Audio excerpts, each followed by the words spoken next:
What a podcast. Hell yeah. That was fun. I like it. I look forward to editing it, I guess.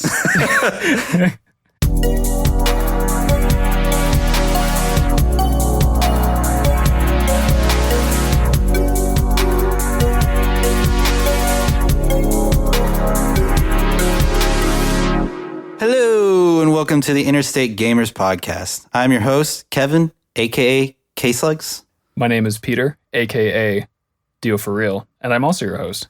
And yes, boys, we are back. We are back to bring you an exclusive episode detailing some of the events that recently happened. You guys all know about it. So we're going to talk about E3, what we saw at E3, and some of the games we were really excited about, and some of our favorite moments. And yeah, we're just going to talk about E3, and it's going to be freaking awesome. You know, I was having a chat with the board of directors yesterday, you know, the ones who, the board of directors for our podcast, and they were telling me that what we should do this episode is bring a guest on, because when we had Ryan on to talk about Metroid Zero Mission, we just had a huge boost in our ratings. So I would like to introduce, returning for his second IG episode, Mr. Ryan Everitt. What's up, Ryan? Howdy. Hello. Back again. I can't believe I held booster ratings. Okay. Yeah, dude, they went through the roof. This is my first time hearing about this right now live on the show, so I'm kind of impressed and all same time a little touched. So Yeah, you quadrupled our ratings from 0. Well, I'm just kidding. But yeah, no, I'm really excited to talk about this. I know you guys are as well. So without further ado, why don't we just dive right into the meat and potatoes? Hell yeah. sounds delicious. Unless you guys want to talk about wait. a different starch, like beer, maybe? Oh, yes. I believe Ryan was really excited to talk about his beer before we got started. So, Ryan, what do you got for us? Thanks, Kev. The reason why I'm excited is because I got this beer last week for my birthday, actually. Last week was my 25th birthday. I know, I'm reaching the point of no return. It's all downhill from here. But anyway, it's a cool story. So before I left home, because I went, my parents wanted to, celebrate the birthday with me as a family when and it was on a Friday, and I just got off of work and all that stuff. So I was about to leave to go home, spend the birthday with the family, and I was in the car, and suddenly my roommate just comes sprinting at me, knocking on the door of my car and saying, "Ryan, before you go, here's this." He handed to me a 6-pack of beer, or a beer 6-pack, and attached to it was a Super Mario balloon. What? And so I was like, all right. And so right now I'm drinking one of them as we speak. It is the Shiner Hill Country Peach Wheat. So this is my first time trying it. It's pretty cool. All the flavors, by the way, in that 6-pack had a fruit variety of Shiner. And so it was pretty cool. And I want to tell you that story. So there we go. Hey, well, happy birthday, Ryan. Thank you. Happy birthday. The best stories come from the Shiner variety 6-pack. They always do. But For a certain value of best, yes, they do. yeah, and they always produce the best beer segment stories. But I am going to follow that up and saying I'm also drinking a Shiner, shocker, but I'm just drinking a Bach. So, nothing exciting from Kev Dog. But There's something to be said for the old standards. yeah. Yeah, it has kind of become the standard, hasn't it? Hey, nothing wrong with that.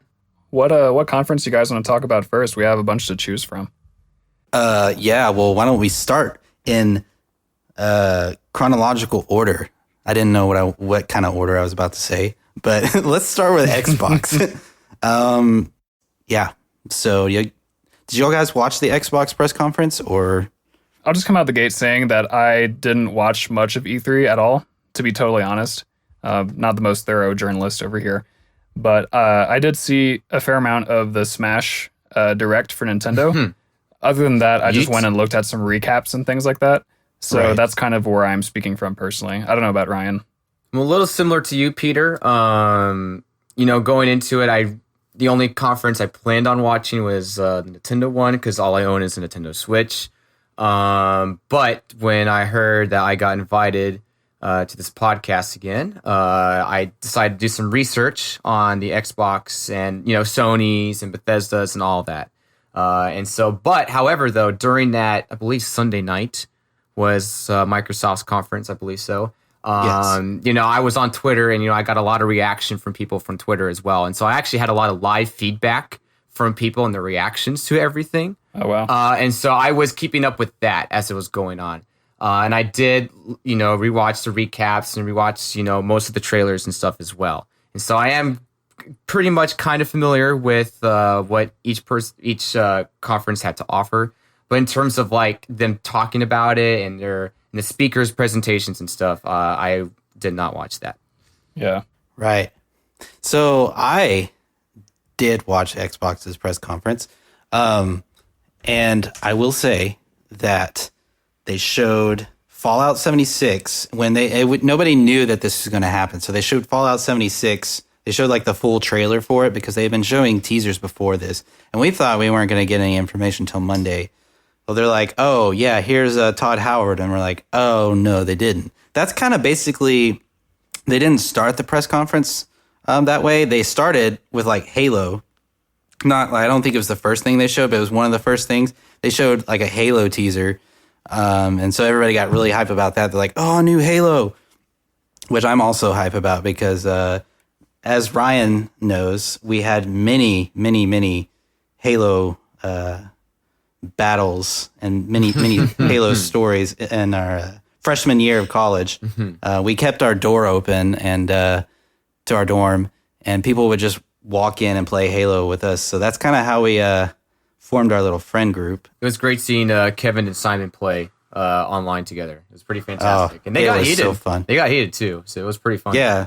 Well, it's assumed that Halo's going to bring back co-op. So that's kind of one thing everybody was pretty bummed about with the last Halo. They're like, how could Halo not have co-op? That's like one of the staples of the Halo franchise. Like you play with your buddies at a Halo LAN party. You know what I mean? Like that's what you did.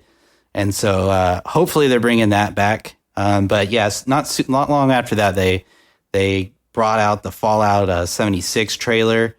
I think shortly after that, they went on to Forza, which I heard somebody was pretty excited about. Hell yeah. And then I think they like capped it off with Kingdom Hearts is going to be on Xbox, which nobody knew, I don't think, because I think it's only been on PlayStation to this point. Mm-hmm. I believe so. Don't hold me to that. I'm not a Kingdom Hearts expert. Yeah, but I think that's right. But let's talk about, out of all of those, let's talk about Forza, because I think that's the most interesting one. Did y'all get a chance to see any of that? I think Peter did, but I saw the reveal trailer. Yeah. I read a little bit of the recap after that. Yeah, and I watched some of the gameplay live when they were like talking about it when they first introduced it, and they're like, "Oh, let me kind of show you what we got going on here." So it's basically, from my mind, it's like an MMORPG, and you're just driving around in this fancy car that you got, and all of a sudden, you could like cross like an intersection, and there'll be like other live players that you have no idea who they are, and they just they go on the other side of the road, and they're just like this. I don't know how they didn't hit anybody in the gameplay reveal. Like, I was like, how did you not run into anybody, or people just trolling? Like, there's no way anybody perfectly just drives on the road in those kind of games. Like, that's just going to be mass chaos. Aren't they limiting the number of people that play in like a given representation of the world, like servers kind of? Or is it just all one big fuckfest? I'm not really sure how it works. I think in the Xbox press conference, they didn't detail that too much. I could be wrong, but I don't remember hearing any kind of limit. They probably did detail that later within E3. I just know that when I was like watching them play it, I was like, he went through an intersection where like cars were coming on the left and right, like going 100 miles an hour, and he somehow just seamlessly drove through it. And I'm like, how did you do that? Oh, it was so crazy. But yeah, I loved how they showcase like the different seasons and like how the different environments that you can drive through. And also, I love they really kind of drove home. Get it? Drove home.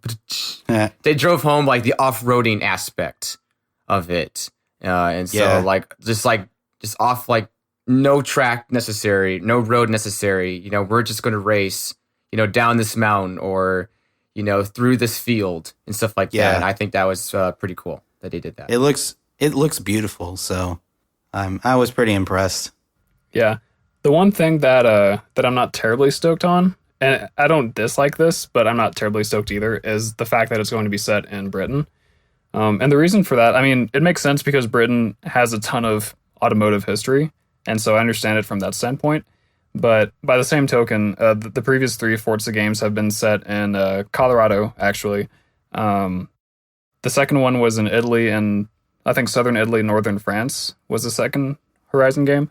And then the third one was in Australia. And of those, I think Australia was the most different in terms of locale because they had like the entire outback and they had the Surfer's Paradise area on the coast that was very urban and all this sort of stuff. But with Britain, I mean, I feel like from a landscape perspective, it's kind of similar to Italy, but with fewer mountains, if that makes sense.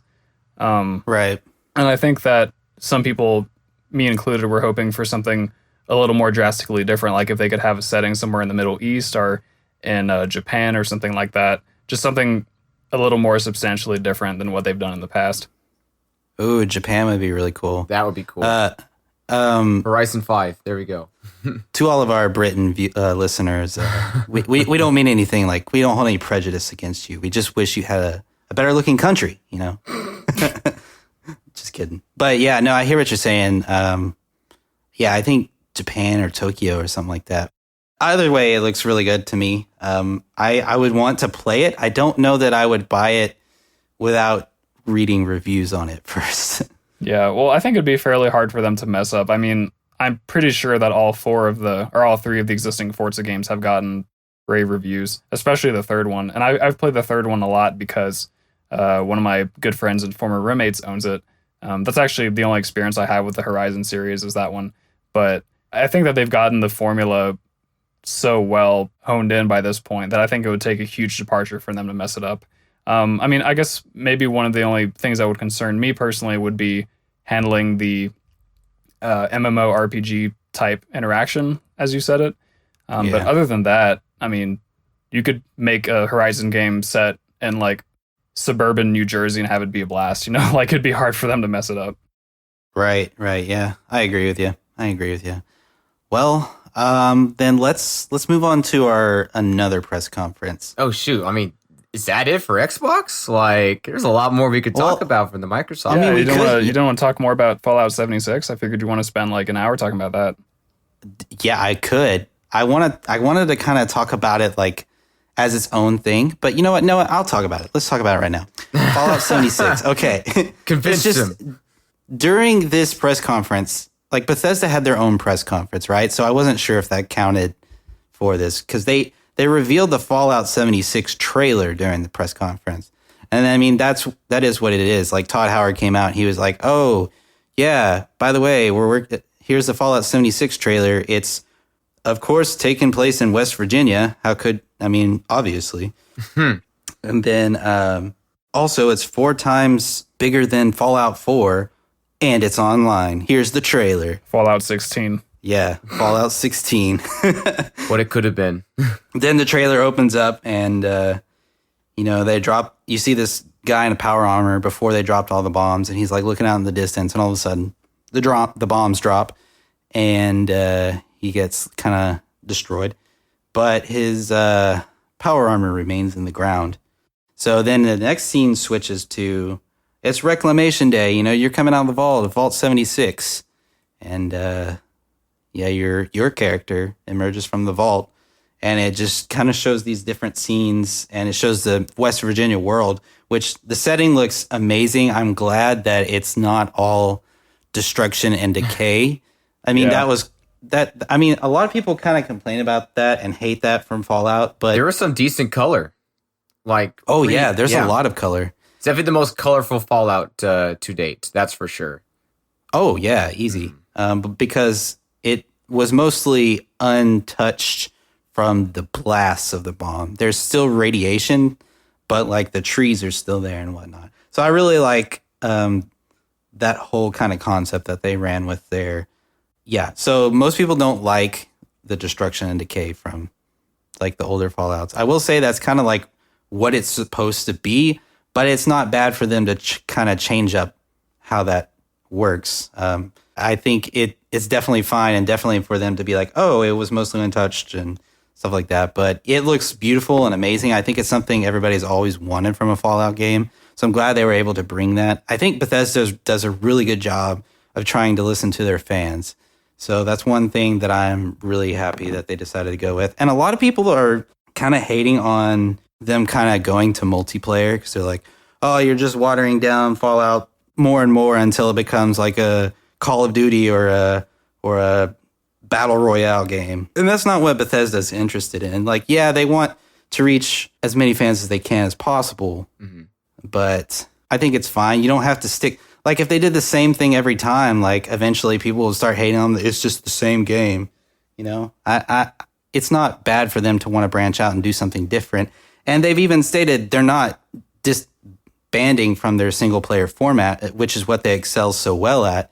They're just trying something different and new. That's why there wasn't a long period of time between the Fallout games. This is something they've been working on before Fallout 4. This is something they started out with as the design for Fallout 4. And they said, what if we made it online? They released a documentary detailing all this stuff. But yeah. Sorry, I just kind of talked for a lot there. Well, no, you're the expert. You're the that's your series. It's okay. Yeah, this is your Tony Hawk's Pro Skater, kind of. Yeah, no, for sure. But so if we're gonna just dive right into Fallout 76, let me just talk about what the game is kind of bringing to the table, and then I'll let you guys tell me what you think about it. So, because I don't know how much y'all know about what the game is gonna be. I don't know very much. I know okay portion, but okay. Go on ahead. I'll just kind of tie this also in with Bethesda's press conference. We'll just kind of tie that in with Xbox, even though it was a separate thing. Right. But I already talked about how green it was. They're going to make it multiplayer, but it's not like over the top multiplayer. You can play it solo, but the game you have to be online to play it because you have to have the ability to let people come in and just play with you. So there's only, I've already stated that the map is 4 times bigger, right? But there's only going to be 12 players on the map or something like that, which is actually a really insane concept because they really wanted to make, whenever you found somebody on the map, they wanted to make it like, oh, shoot, I found somebody. Like, oh, it's like kind of a rare occurrence. So you're kind of like excited, but you're also like, what is he going to do? Is he going to try to kill me? Or are we going to try to become friends? Or what's going to happen here? Yeah. They kind of went with that, and I thought that was a really cool, like, get your blood pumping kind of moment. And that sometimes in video games, that's what you kind of look for, you know, like, kind of like get the pace going up. But there's still going to be quests and stuff like that. It's still going to have a storyline. I'm not sure if this is going to be toggleable, but I don't know how to say it, toggleable. But it's going to be like a survival mode that I play on Fallout 4 a lot. Where I think you have to eat, sleep, and drink. It's not going to be like super strenuous. They really wanted to drive that point home, but it is going to be kind of a survival game, but you can partner up with people and build bases and things like that. So that's pretty cool. So you can have like a group of friends over here.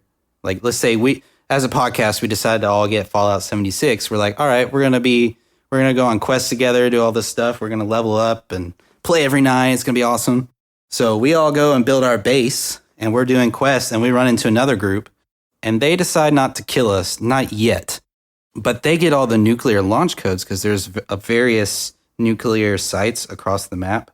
And you can obtain nuclear launch codes. These launch codes are actually really hard to obtain. They're not like super easy to come across, like... And each person gets their own code. So let's say one team all gets like these nuclear launch codes and they go to a nuclear site. They can all decide that they don't like us and they can send a nuke over to our camp and destroy our camp and everything in that area. And then from where our camp used to be would emerge a new type of environment. And so like you can go and explore the damage and we would all be dead. I did not know that. Okay, that's awesome. Yeah, it's actually a really, really cool concept. But I don't think your character's not gone forever, but your base and stuff like that might be. But there's also consequences and stuff like that, and everybody in your party might not want to nuke the other team. But anyway, I thought that was a really cool design concept. There's not going to be VATS, which is kind of like the turn-based thing they would implement in Fallout. Well, there is going to be VATS, but it's not going to slow down time. So that's going to be interesting. There's a lot of questions coming out of this, and a lot of people are hesitant. But from what they showed me, it looks like a good game, and I'm very excited to play it. So Yeah, it seems like they're treating this also kind of as an opportunity for them to explore these different mechanics and different approaches. And you can kind of tell that from the name of the game even. It's not, Fallout 5.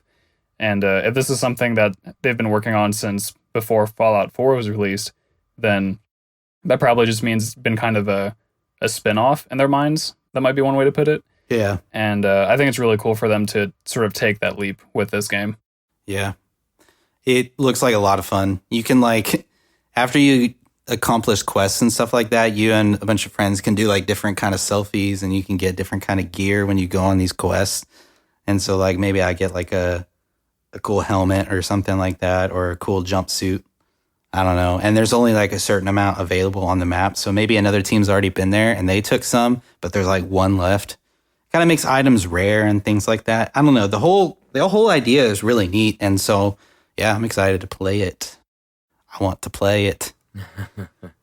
Yeah, it's cool to hear that excitement from you. Because both my brothers, my younger brothers, they are big Fallout fans. Especially my closest brother, Steven. He played the heck out of Fallout 3 and Fallout 4 on his PC. And before Smash, was announced, that was the one thing that he really was just he just was talking to me about, was Fallout 76, and he was very excited about it. The part that he's looking forward to the most is that actual co-op play, especially because he wants to play with his roommate, some of his other friends, and all he wants to do, his main thing he wants to do, is get those nuclear codes. That's the thing he's the most excited to do. And so I'm glad they implemented that in, because, it's like a goal. It's like an attainable goal that everyone always wanted to do. I mean, come on. It's like shout outs to, Modern Warfare 2, back in the good old days, trying to get the 25 for the tactical nuke. Yeah. And so it's a cool, obtainable goal. I also really like the decision that, only 12 people can be on the map at the same time. Is that correct? Is it 12? Yeah, I think so. Okay, and I like that because, yes, it makes those, person-to-person interactions kind of rare. But I like that because I think a strength that Fallout has is its ability to be isolated. And it kind of has that, that Metroid-esque feel of isolation and, creepiness and, trying to live out on your own and survival. And so I'm glad that you don't put too many people so you don't kind of ruin that almost. So that's a good balance, I think, is what they found. Yeah, I'm going to go on record and say this is going to be the creepiest Fallout to date, because they were saying West Virginia has a lot of super creepy lore, and they're implementing that into the game. There's a weird bug owl creature in the forest, and it's its eyes just glow in the dark wilderness. So when they showed that off, I was like, ooh, that's creepy. I believe I read recently that West Virginia is one of the most cave-filled areas in the world, I think. I hope I'm getting that right. But there's definitely a lot of creepy potential there, too. I believe so. And what's part of the reason for that, right, Peter? No. It's because what famous industry is in West Virginia, especially during the 1900s? Gold. The mining industry? There you go. That's correct. And so it's a big reason. Shout out to my favorite movie of all time, October Sky. Really showcases that. And so cool. Yeah. That's actually interesting. I didn't know that. Anyway, enough about Fallout. Okay. There were several other games in the Microsoft conference that I wanted to at least shout out, if nothing else. And maybe if you guys find any of them interesting, you can chime in. One of the sillier looking ones was Jump Force, which looks like a giant anime fighter crossover game where they're trying to save the real world, New York City, from some sort of threat, and they have like Goku and Naruto and what's his name, Monkey from One Piece, I think. Mhm. Oh, I don't know. I haven't watched that. Yeah, all these anime mainstays coming together and fighting, and that seemed, like a much more feeble version of Super Smash Brothers, but for anime. Right. Yep, absolutely. Finally, you can play as Goku. But one question, where the heck is All Might? That's all I'm saying. Orumaito. I don't know. Or Deku. I hope they're in there. I mean, I feel like that anime's been taken off a lot recently from what I've heard from other people. So hopefully they have Boku no Hero Academia characters in that game. That would be awesome. Yeah, they are making a My Hero fighting game that was also announced at E3. Actually, it was announced a little bit before E3. But I was watching them, the creators of this game, talk about Jump Force, and they asked them, are any My Hero Academia characters going to be in this game? And he said no comment. So I don't know what that means. No comment. Next question. Yeah. Another game that piqued my interest was Session, which looks like it's going to be a skating game. Well, it definitely will be a skating game. But I think all that Session got at the conference was like a 1.5 to 2 minute trailer that just showed a little bit of, I think it was gameplay. I don't think it was like pre-rendered footage or anything. But I did read a little bit more about it later. You guys know that I'm into skateboarding video games, of course. Yeah. And I read that it's going to have similar controls to the Skate series by EA, which has been sort of dormant for a long time, like for 5 years now. And so I think some people might be hoping that this is kind of a revival of Skate, but like under a different name and probably from a different developer. Yeah. Well, actually, no, it is a different developer. I think it was crowdfunded or something. I did read that now that I think about it.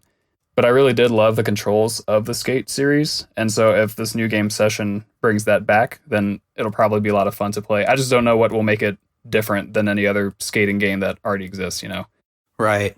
I was actually going to ask you, like, if you had played the Skate series, but it sounds like you have. So yeah, that's cool. But yeah, do you have any more Xbox games?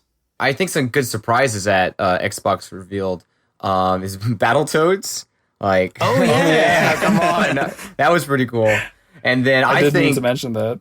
Yep. And then I think the most underrated or game that I think that's going to be like it's going to be a surprise game that's going to catch a lot of people off guard and is going to be pretty good.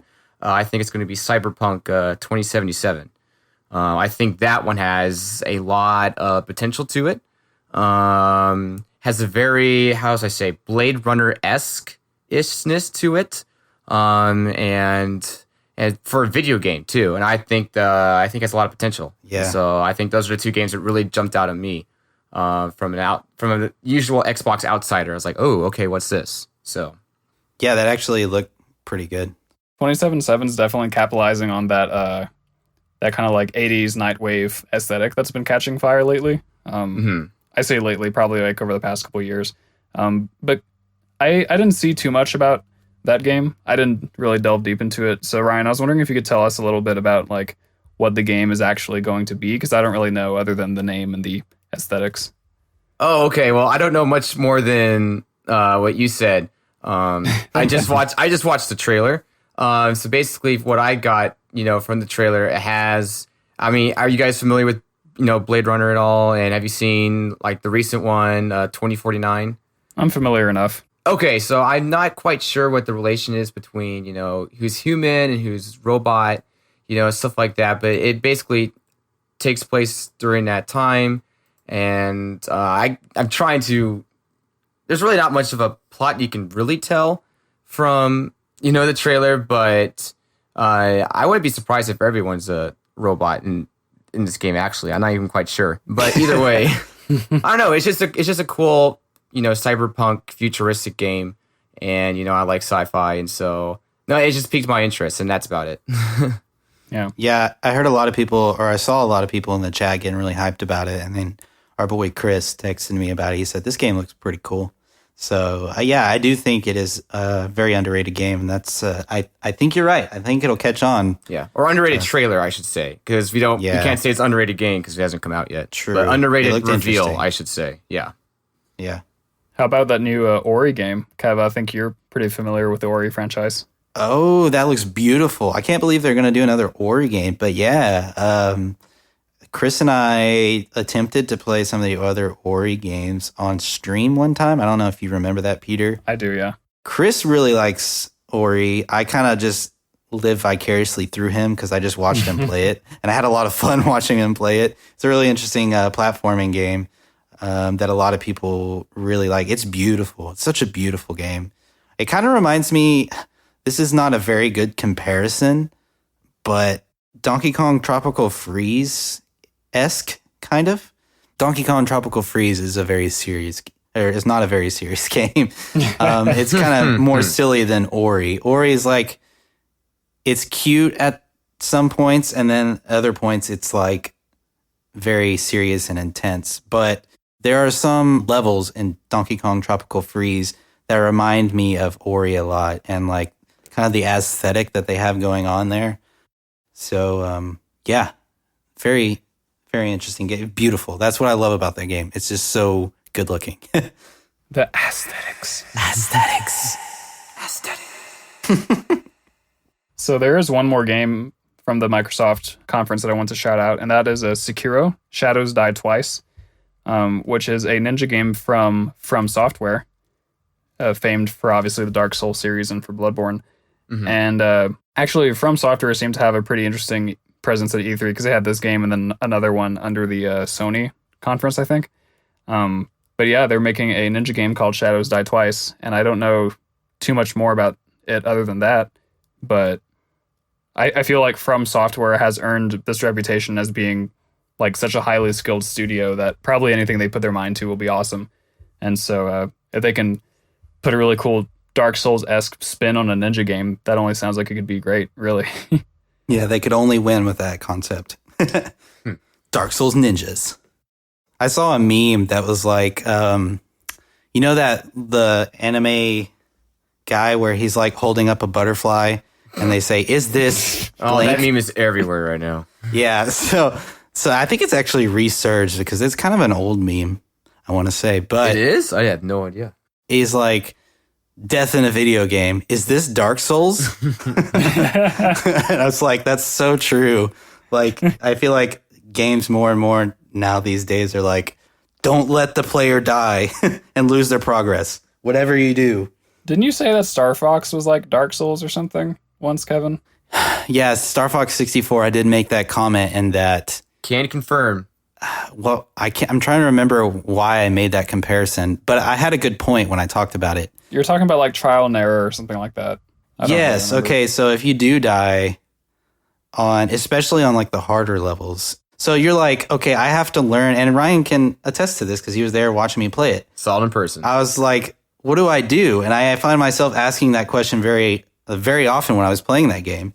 And that's kind of what you do in Dark Souls. You die and you're like, what do I do? Like, so you kind of figure out what you have to do. And like each time, I mean, I guess that's just the way video games worked back then, but it is nice to see that in Dark Souls. But yeah, Star Fox, I would definitely like, Ryan, what do I do? And he'd be like, I'm not going to tell you because I want you to experience this game pure, natural. Like, I was like, okay, cool. So I spent a good amount of time dying and figuring out, okay, what should I do? Like, how do I approach this next time? Once you get Star Fox down, though, it becomes a lot easier. Like, once you get like, okay, I know what to do, you're like, all right, this isn't as hard as I thought. Yeah. Welcome to Interstate Gamers E3 podcast. We talked about Star Fox 64. Well, hey, at least Star Fox had some presence at this year's E3, which it actually did. Would make for a pretty good segue if you want to segue over. Nice. So who saw that coming? And by the way, I knew like Nintendo was possibly going to have a Star Fox game. I had heard those rumors that we were going to see him, but I did not know he was going to be tied into another game. Yeah, so I believe this was under the Ubisoft conference because this game is being developed by them. That's correct. But yeah, there's that game Starlink, which seems to be sort of an open world discovery, but also combat based space game where you travel between a set number of planets. It's not endless like No Man's Sky or whatever, but it's you travel between these planets, kind of taking care of missions as they appear. But the hook of this game is that you actually purchase physical toys that you attach to the controller, I believe, or they're near the controller. I don't know exactly how it works, but you buy these toys that you can customize with different parts and those customizations become real in the game, which is really cool, I think. Definitely something that a lot of people would be skeptical about, and I totally understand why.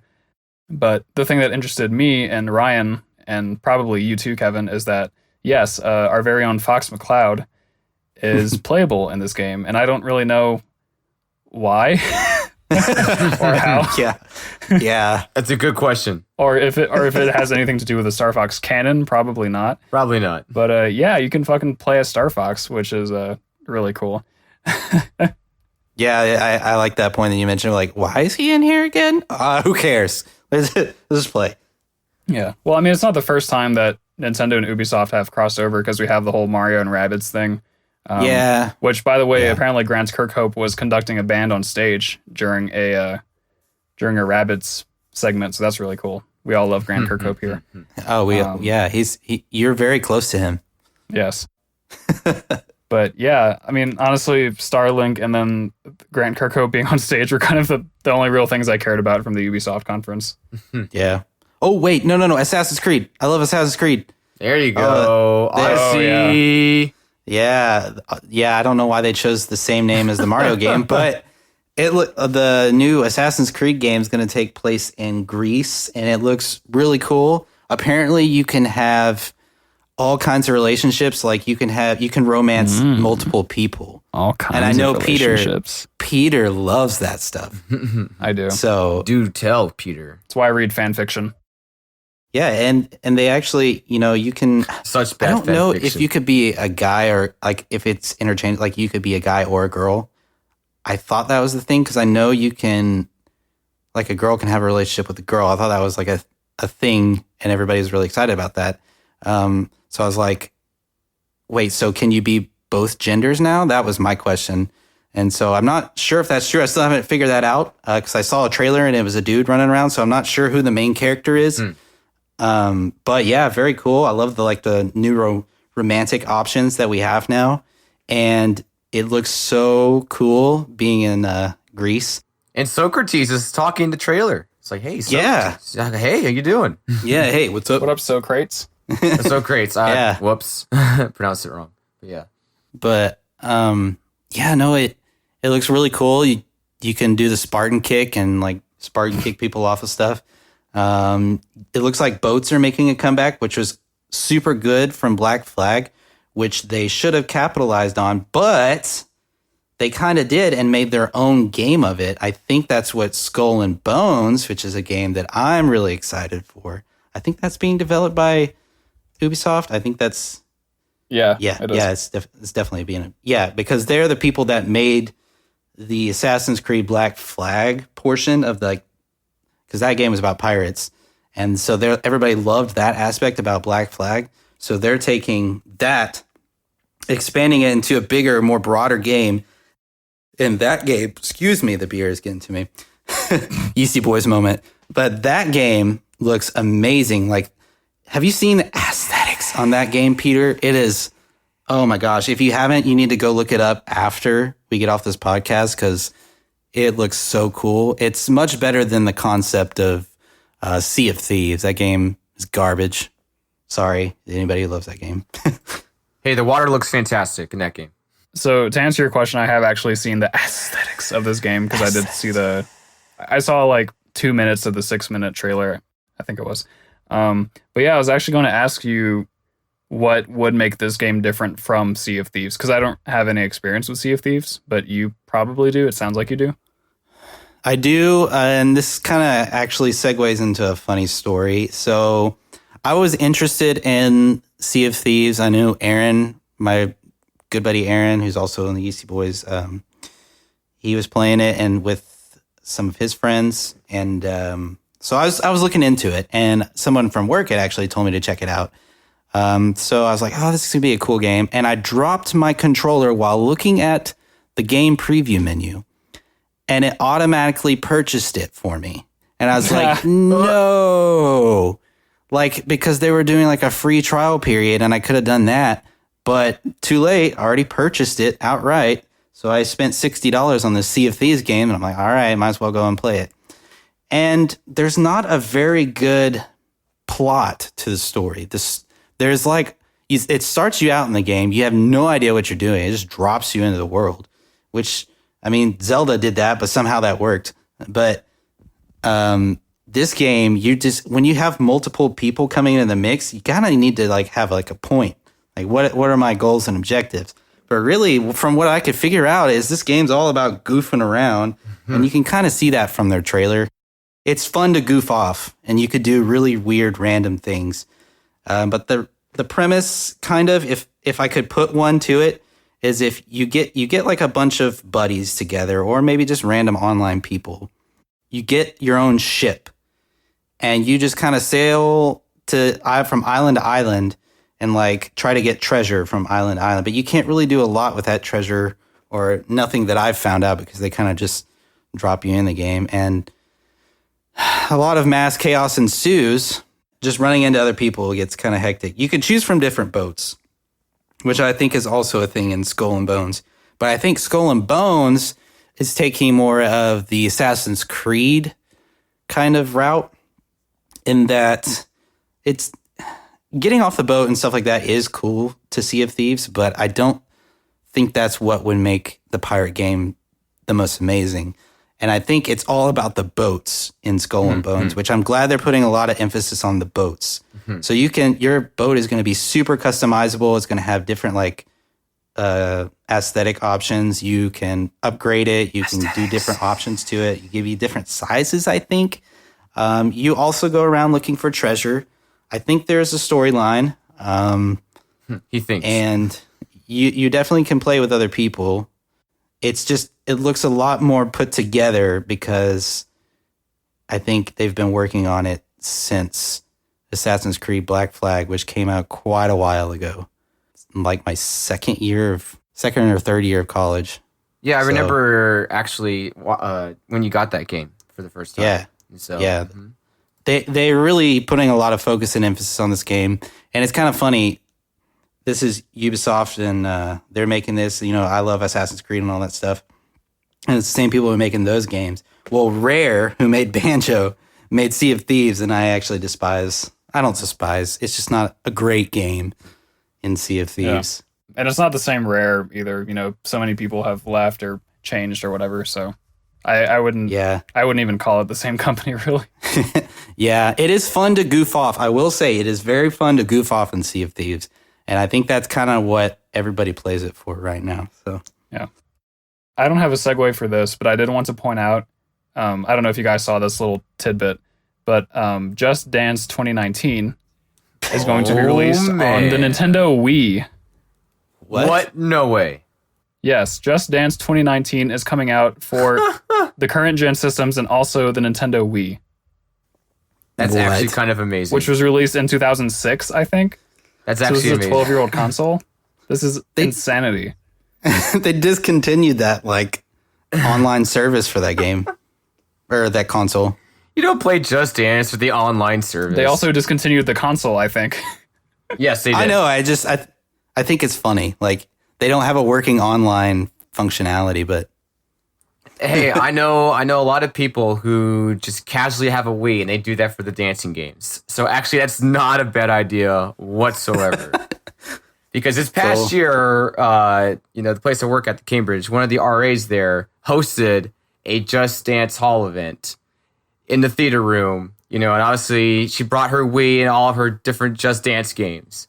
And that was this year. So just saying, I don't think it's that terrible of an idea. I think it's kind of funny. No, it's not. It's not a bad idea by any means, but it is hilarious. Yeah, the Wii is the Just Dance console. Just saying. Yeah, you're right. Also, if you're at a game store, where do you put that game on the shelf? Like, do you put it with the Wii U games, or do you put it with the Switch games? Like, what do you do with it?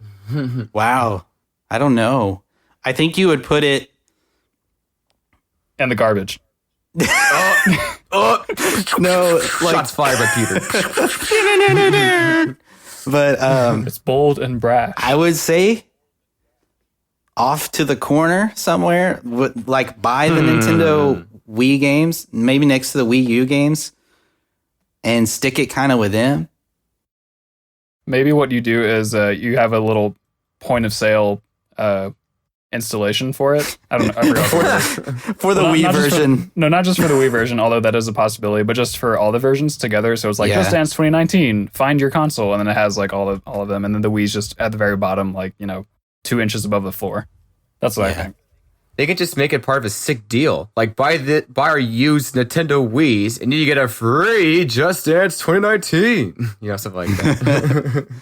That's what I would do. Y'all need to be on the GameStop's marketing team. Yeah.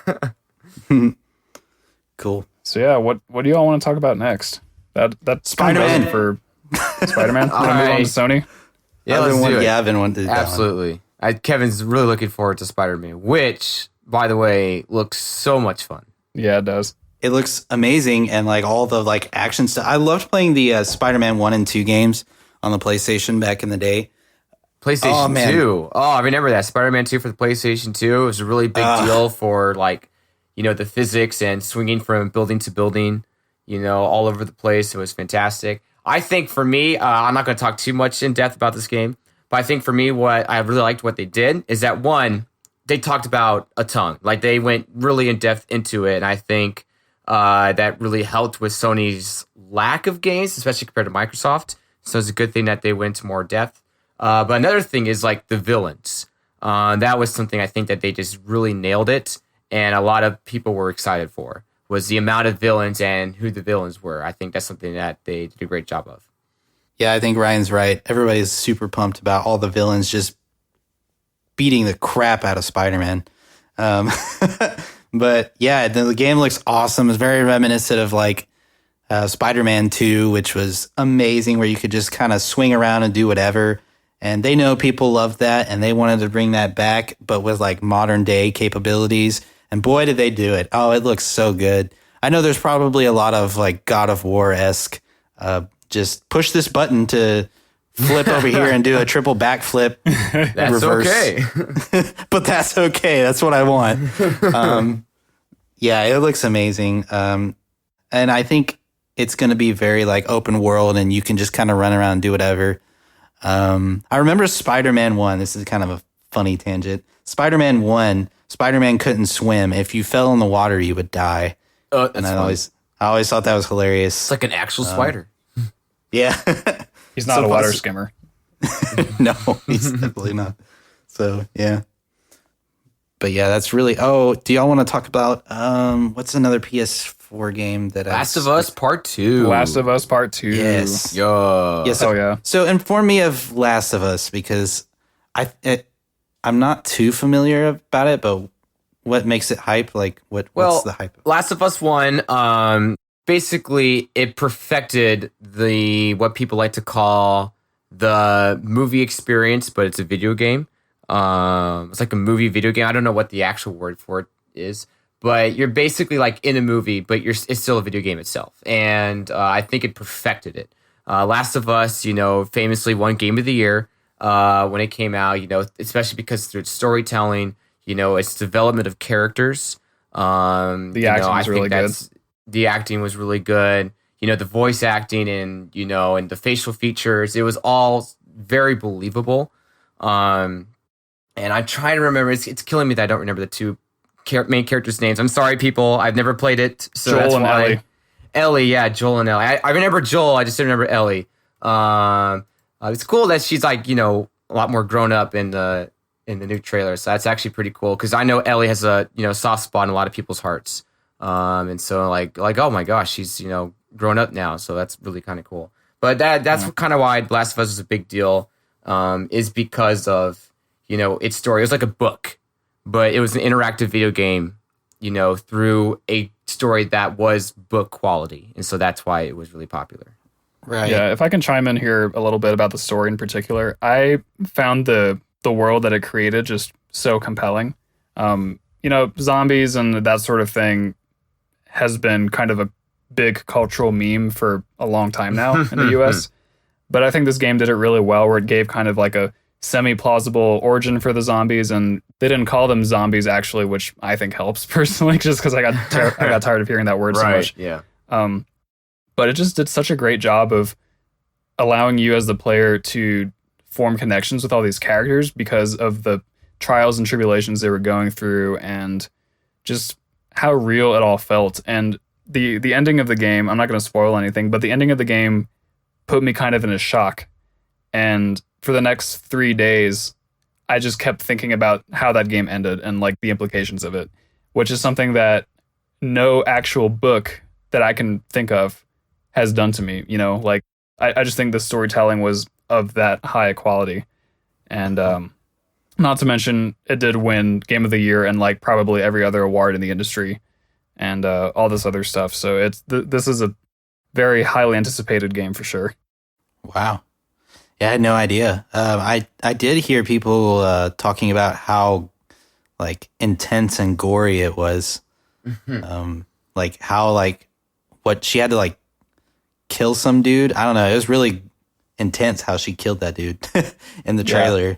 There was some intense dude killing in The Last of Us Part 1 for sure. So okay. Cool. We're now going to call the first one Last of Us Part 1 now. Even though it's just The Last of Us. We're just going to call it like Part Star 1. Wars Episode 4. Yep. Was there a cliffhanger at the end of one? I mean, you don't have to tell me, but Not really. It wasn't so much a cliffhanger as it was very open-ended. Like you didn't know what they were going to do next. right. You didn't know if there was going to be another game. Right. That's correct. It's still a standalone game. It's just, I won't really spoil it, but for anyone that hasn't played it and they want to play it before the sequel comes out. But basically, once they got, done with everything, they just kind of, they not driving off to the sunset because it wasn't a happy ending. It was, just an ending. And, you don't know if it's all over, what they're going to do now, how it's going to affect their lives, stuff like that. And so, Yeah. I think, yeah. Cool. Yeah.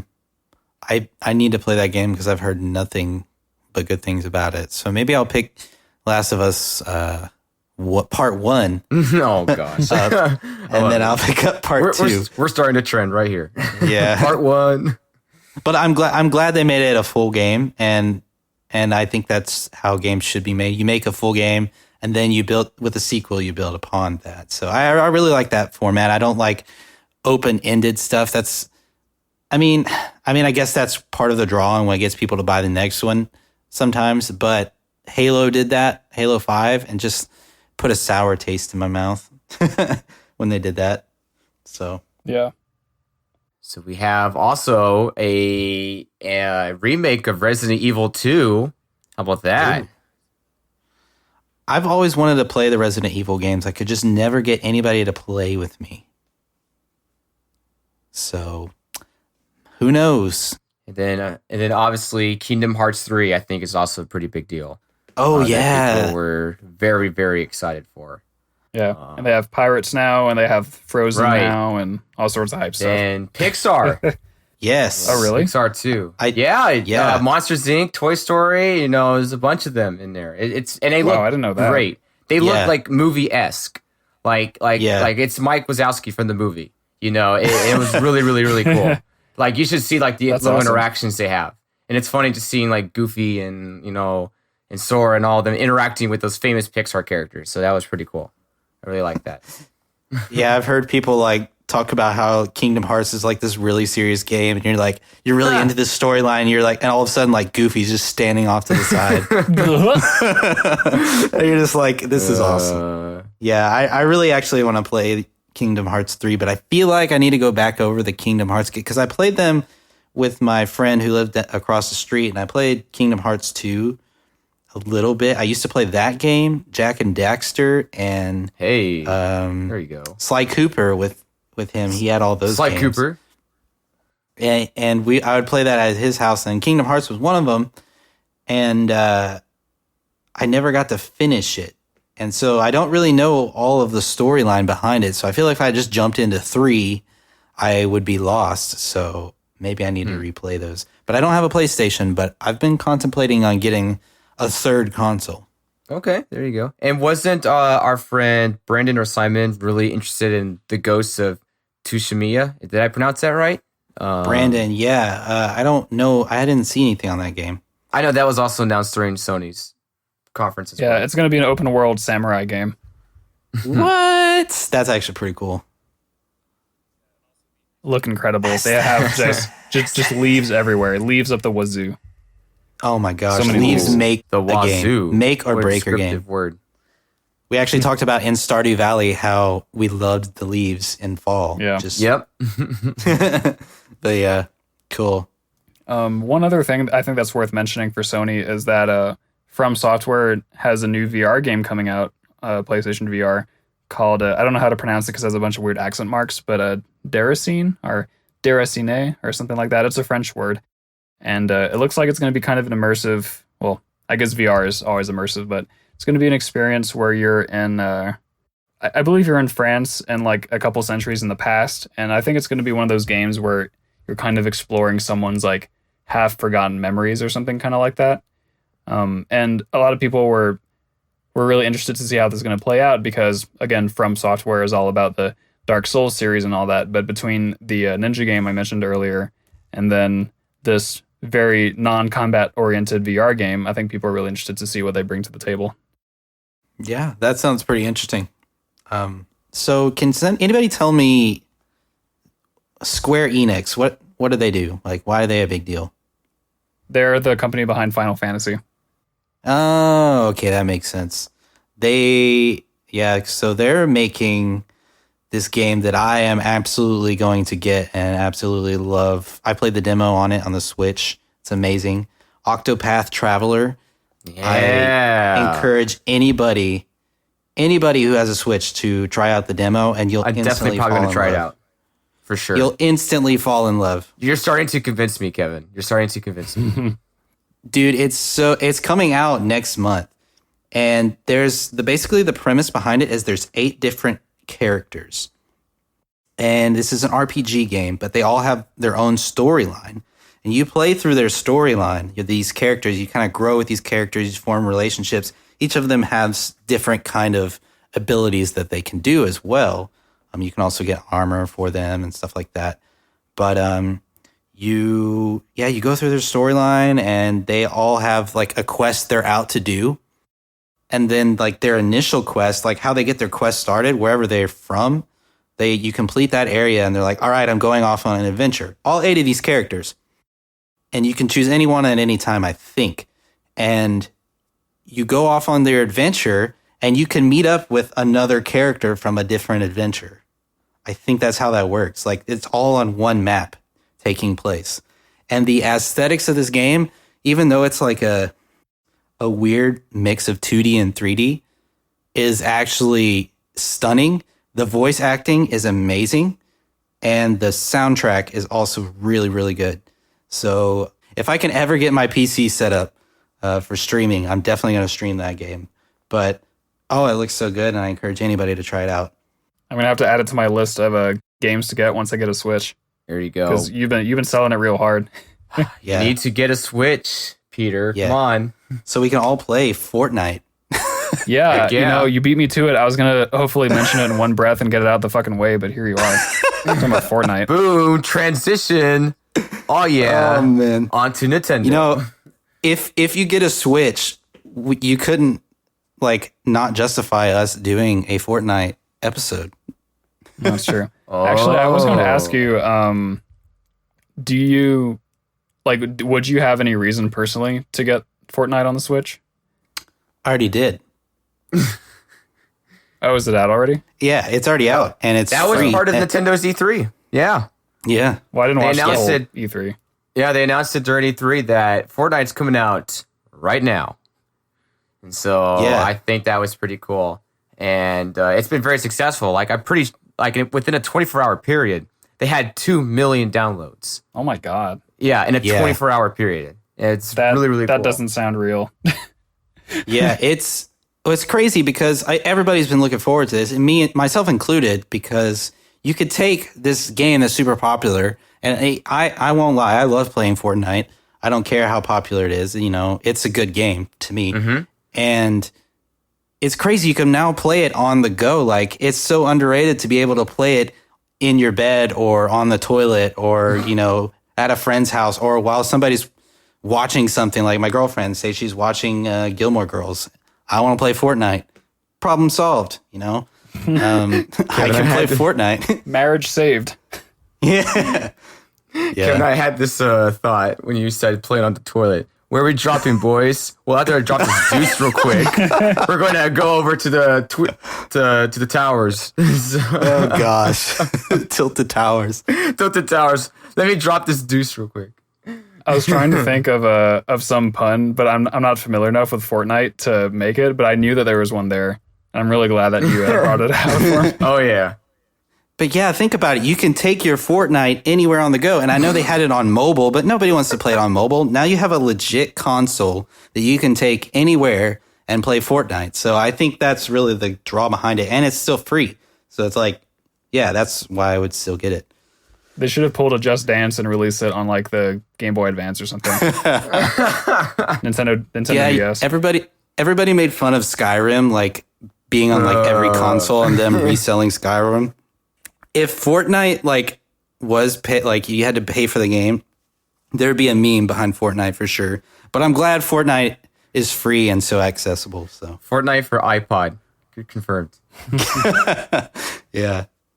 So I also, since we're on the Nintendo train now, I did want to talk a little bit about Daemon X Machina. Did you guys see that? Mm-hmm. I didn't.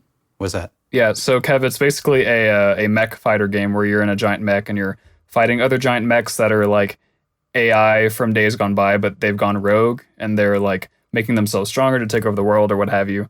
I didn't see too much about it, so Ryan, if you happen to see more than me, maybe you can chime in. I think you covered it for me too. So my Nintendo story for E3 is that I was looking forward to it. However, it was on a Tuesday. You know, as you know, most of us working Club going up. most of us working fellows, have work going on 9 to 5. And so I have, Nintendo's E3 pulled up on like one of my tabs, secretly watching it, Yeah. It's like, no one's looking. Okay, let me look at this real quick. I still got work done and stuff, and I didn't get to see the whole thing, so I watched it a little bit later.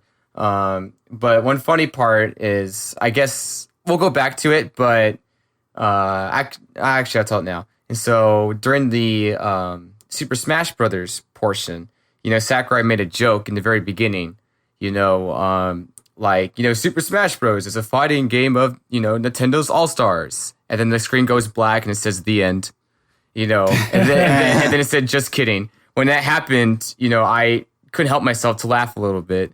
And I heard my general manager being like, Ryan, what are you doing? And I was like, This weather's really funny today, sir. I was like, right. So, yeah, so there's my funny story with that. Oh man, That's very similar to my Smash Brothers story, which I'll get to later when we talk about that. All right, By the way, sounds I was good. thinking we'd save Smash Bros for the end. Is that Yes, let's do good to that. everyone? Yes, absolutely. we have to. We would have to. All right. But anyway, Daemon X Machina, this game, you pilot a giant flying mech that's fighting even more giant mechs. I really don't have much to say about that, but I'm not sure that a game like this has ever really been on a Nintendo console. And it did look really fun. It looked like combat on just like a massive scale where you're like fighting among these huge buildings, and it just seemed really cool. There's one feature apparently where if you destroy a wall that has graffiti on it, because it takes place, in urban areas, if you destroy a wall with graffiti on it, then you can like decorate your mech with that graffiti, which I think is a really cool sort of collecting aspect that they put in to improve the aesthetics of your mech.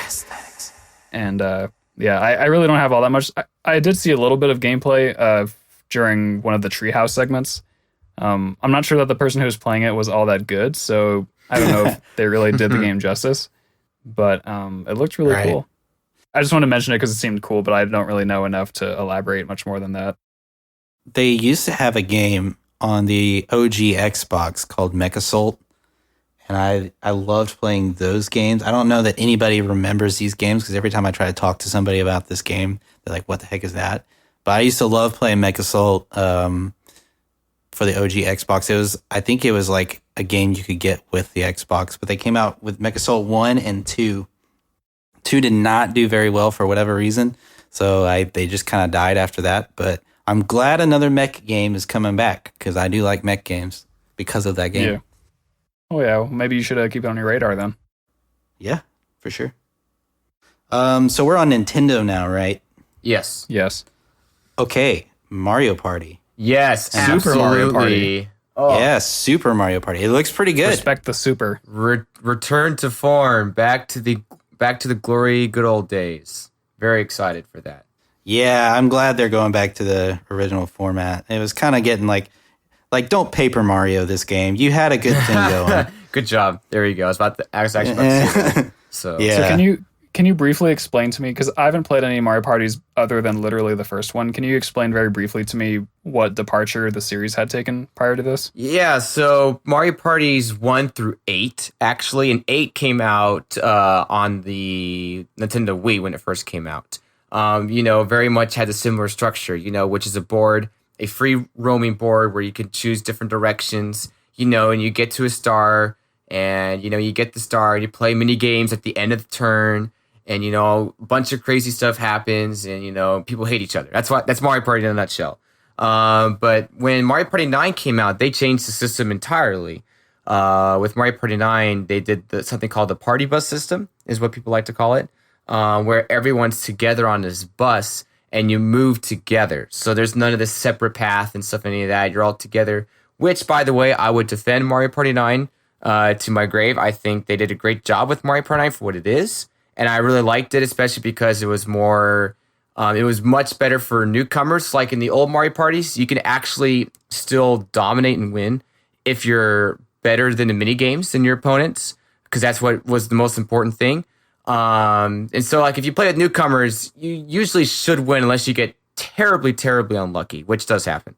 But in Mario Party 9, it is very much like who knows who's going to win at any point, because, they introduced... getting second and third place in the mini game. So getting first is not always like the most priority thing to get.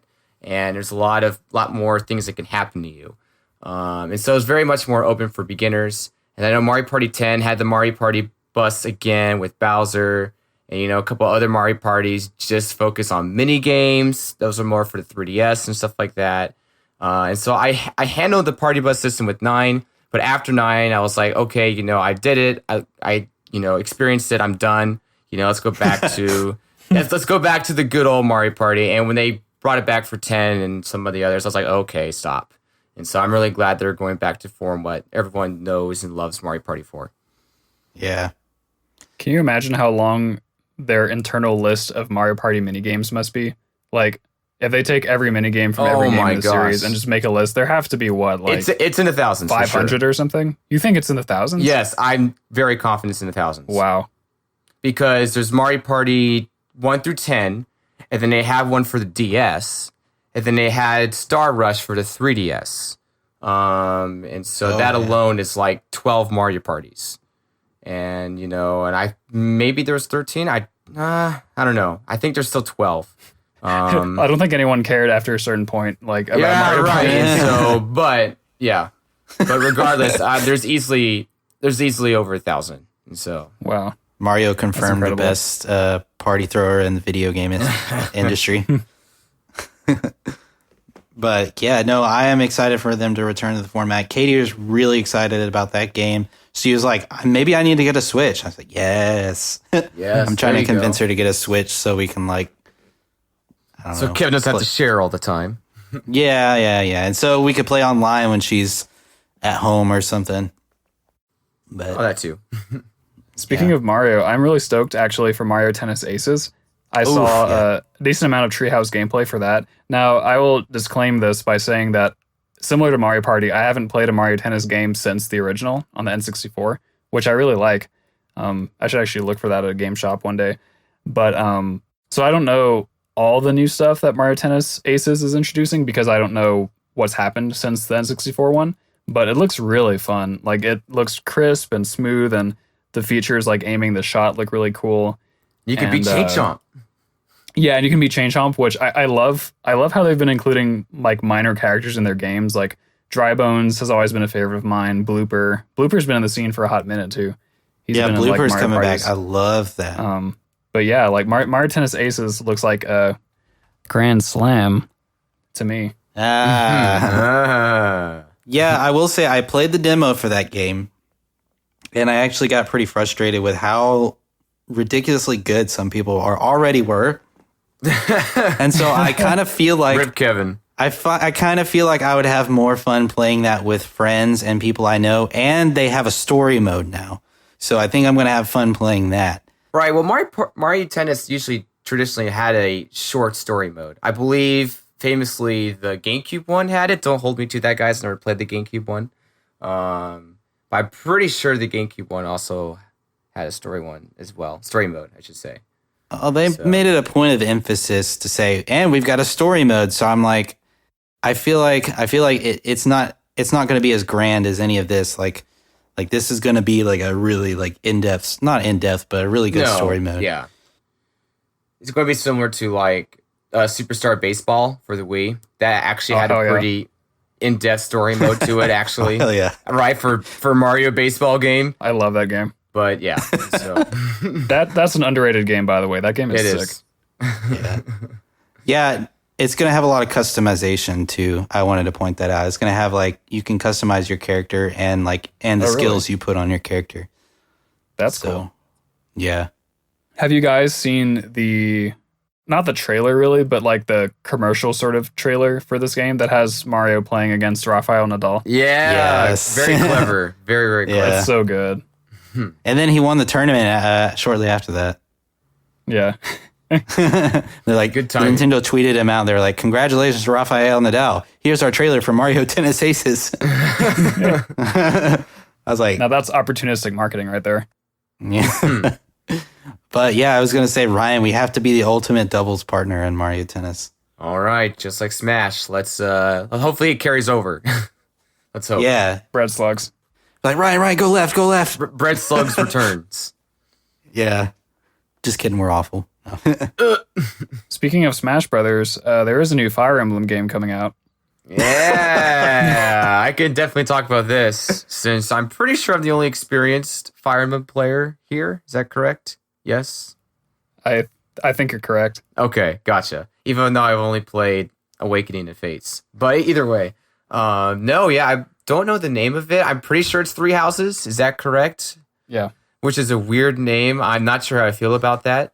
And so it looks fantastic. It's the first Fire Emblem on a console, all the way since the Wii, which is Path of Radiance and Radiant Dawn. And for those who are not familiar with Fire Emblem, those are the games that Ike is in. But it just looks great because I'm so used to playing Fire Emblem on a handheld. And so I'm just not used to like all the, the extra visuals and, the extra, I would say like the battle visuals as well. I think that looked really cool. And I think it might do what Fates did, but, it does it even more grander because Fates famously, you can choose your path, and go to two kingdoms. That's what Birthright is. Birthright is one kingdom while, Conquest is another. This might be just like three different kingdoms. And so I don't know exactly how it's going to work. I didn't really give much detail into that. And that's a good thing. I kind of want it to be a surprise, but looking forward to it. Cool. I will say I have dabbled in the game that Ryan bought for me for, was it my birthday? Yes, that's correct. My birthday. And I've played it a little bit. So I mean, I know the format of it. I know kind of how it works. But it's pretty exciting to have. It's for the Switch, right? So that's pretty exciting. Yes, that's correct. Yeah. So it's the first Fire Emblem for a console in a long time. So yeah. And I think there's Fire Emblem Warriors just recently came out. Yes. Yep. And so that's all hype and dandy, if you ask me. Kevin, I'm admiring your bravery and also foolishness of admitting that you've dabbled in a game that someone bought for you for your birthday. Yeah. No, Ryan is the best friend ever. But I'm waiting for Peter to get me something for my birthday because I didn't receive anything.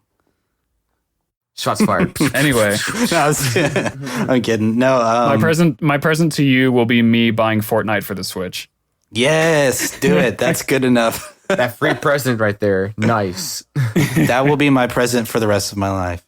No, the present for the rest of my life will be us reviewing Fortnite. Oh, man. My present to you is editing the podcast as thoroughly as I do. That has a very real monetary value. So.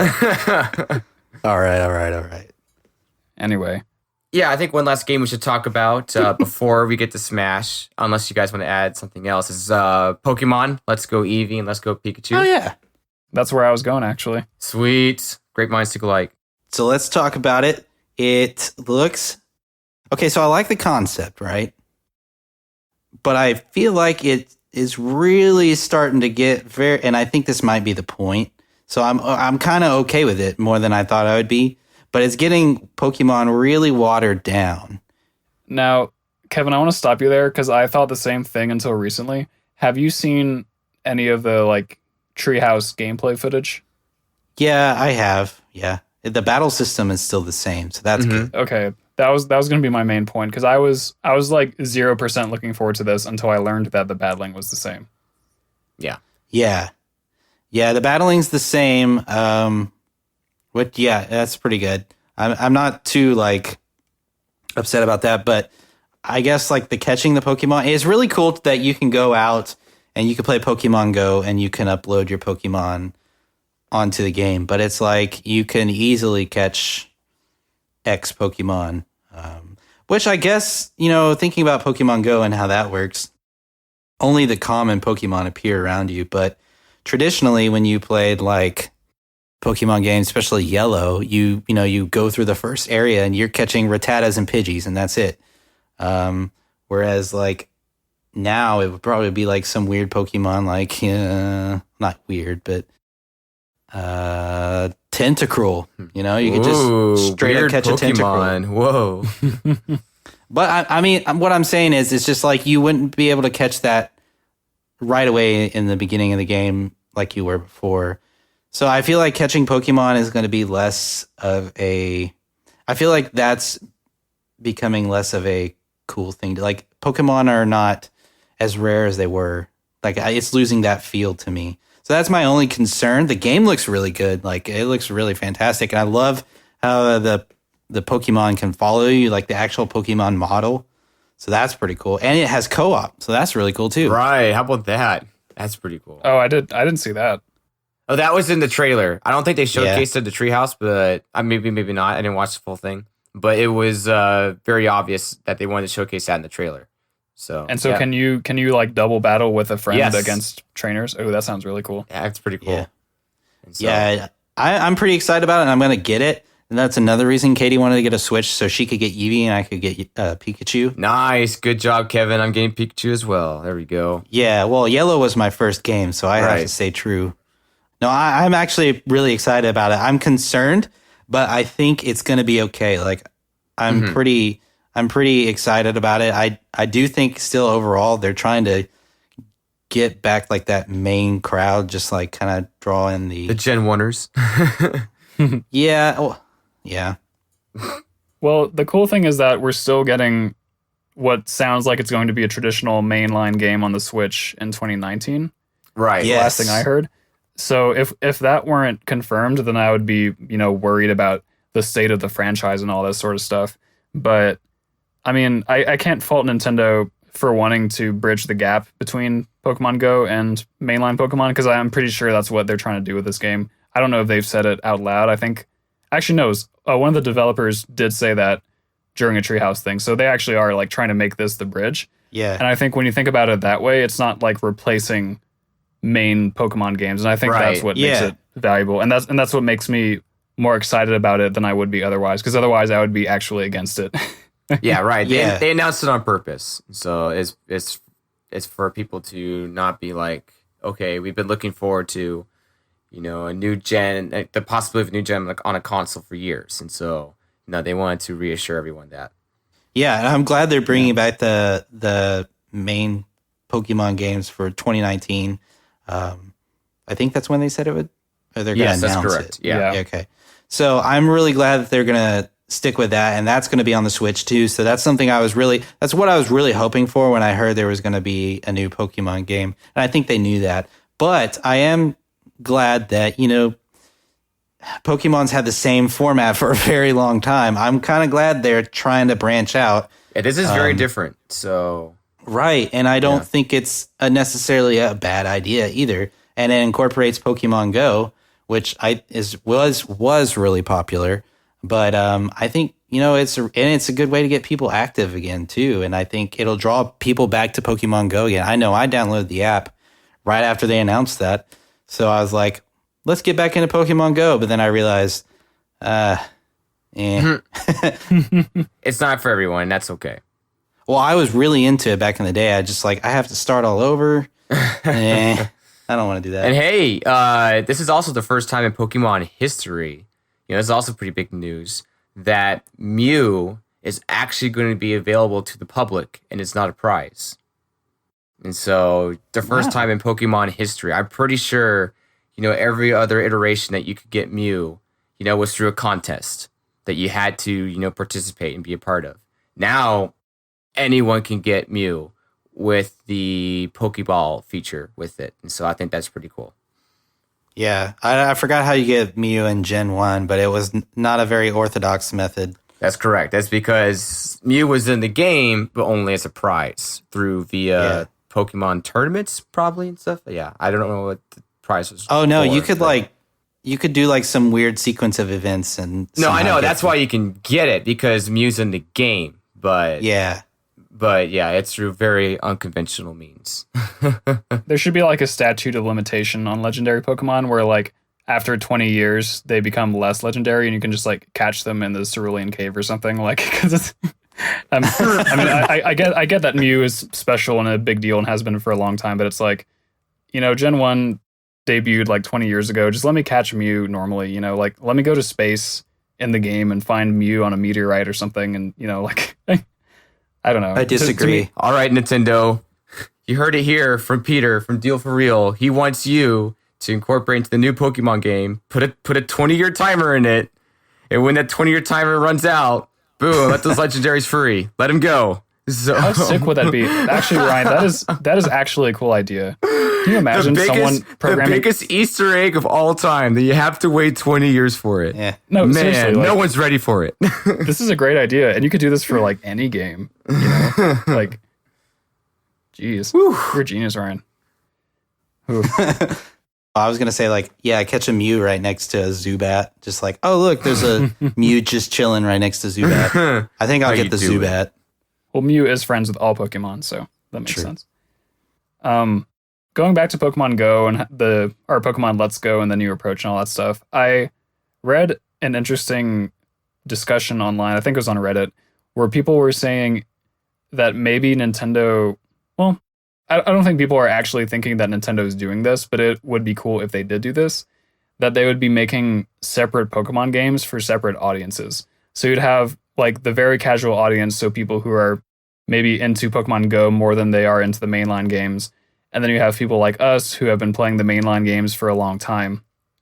And it'd be kind of cool if Nintendo sort of stopped trying to cater to both, because a lot of people were complaining about how, I think in Sun and Moon in particular, there were just some elements of the game that were so simple or so dumbed down or so easy because they were trying to make it as casual as possible.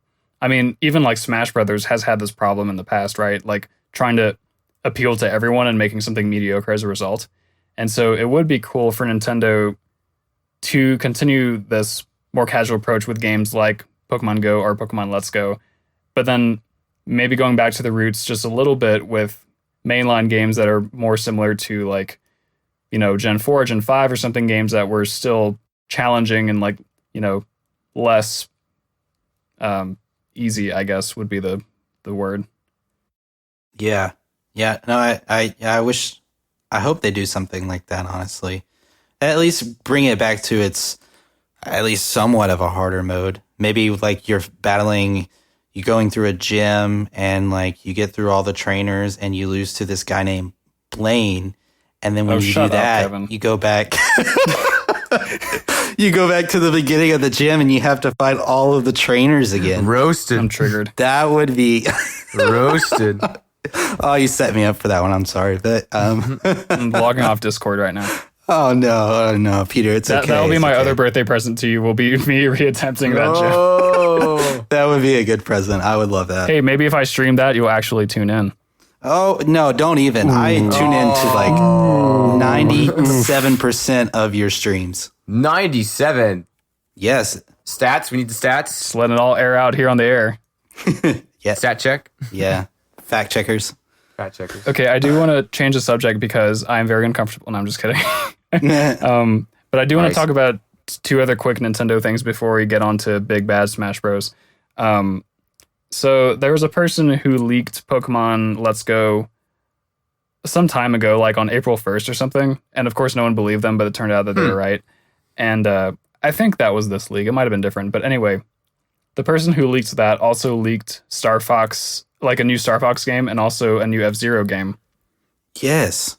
It was a very unconvincing leak. It was like a bulleted list on a sheet of paper that anyone could have printed out. But anyway, so these were two things that people were sort of hoping for. And people have been hoping for new Star Fox and new F-Zero stuff for a long time, especially F-Zero, since the last game was either GX, was either GX or one of the Game Boy games that came right after it or right before it. That's correct. Yeah. So yeah, people were really hyped for both of those to make an appearance. And then there was a rumor that came out later that there was going to be a Star Fox racing game called like Star Fox GP or something. And then people from both of those communities were getting mad, like, because it'd be a huge slap in the face to have either a Star Fox game that wasn't a real Star Fox game. Like, that would be a slap in the face to Star Fox fans. And then it would be a slap in the face to have a futuristic racing game that was not F-Zero. I'd be so mad. So like it was a double. It was kind of a double thing. But Kevin, I think, tagged me in a tweet that brought that rumor to my attention, and I was actually kind of happy about it because back in December I was like just thinking randomly, oh, what if there was a Star Fox racing game? And I like wrote down how the game would work, and it'd pretty much be F-Zero but with like R-Wings or something.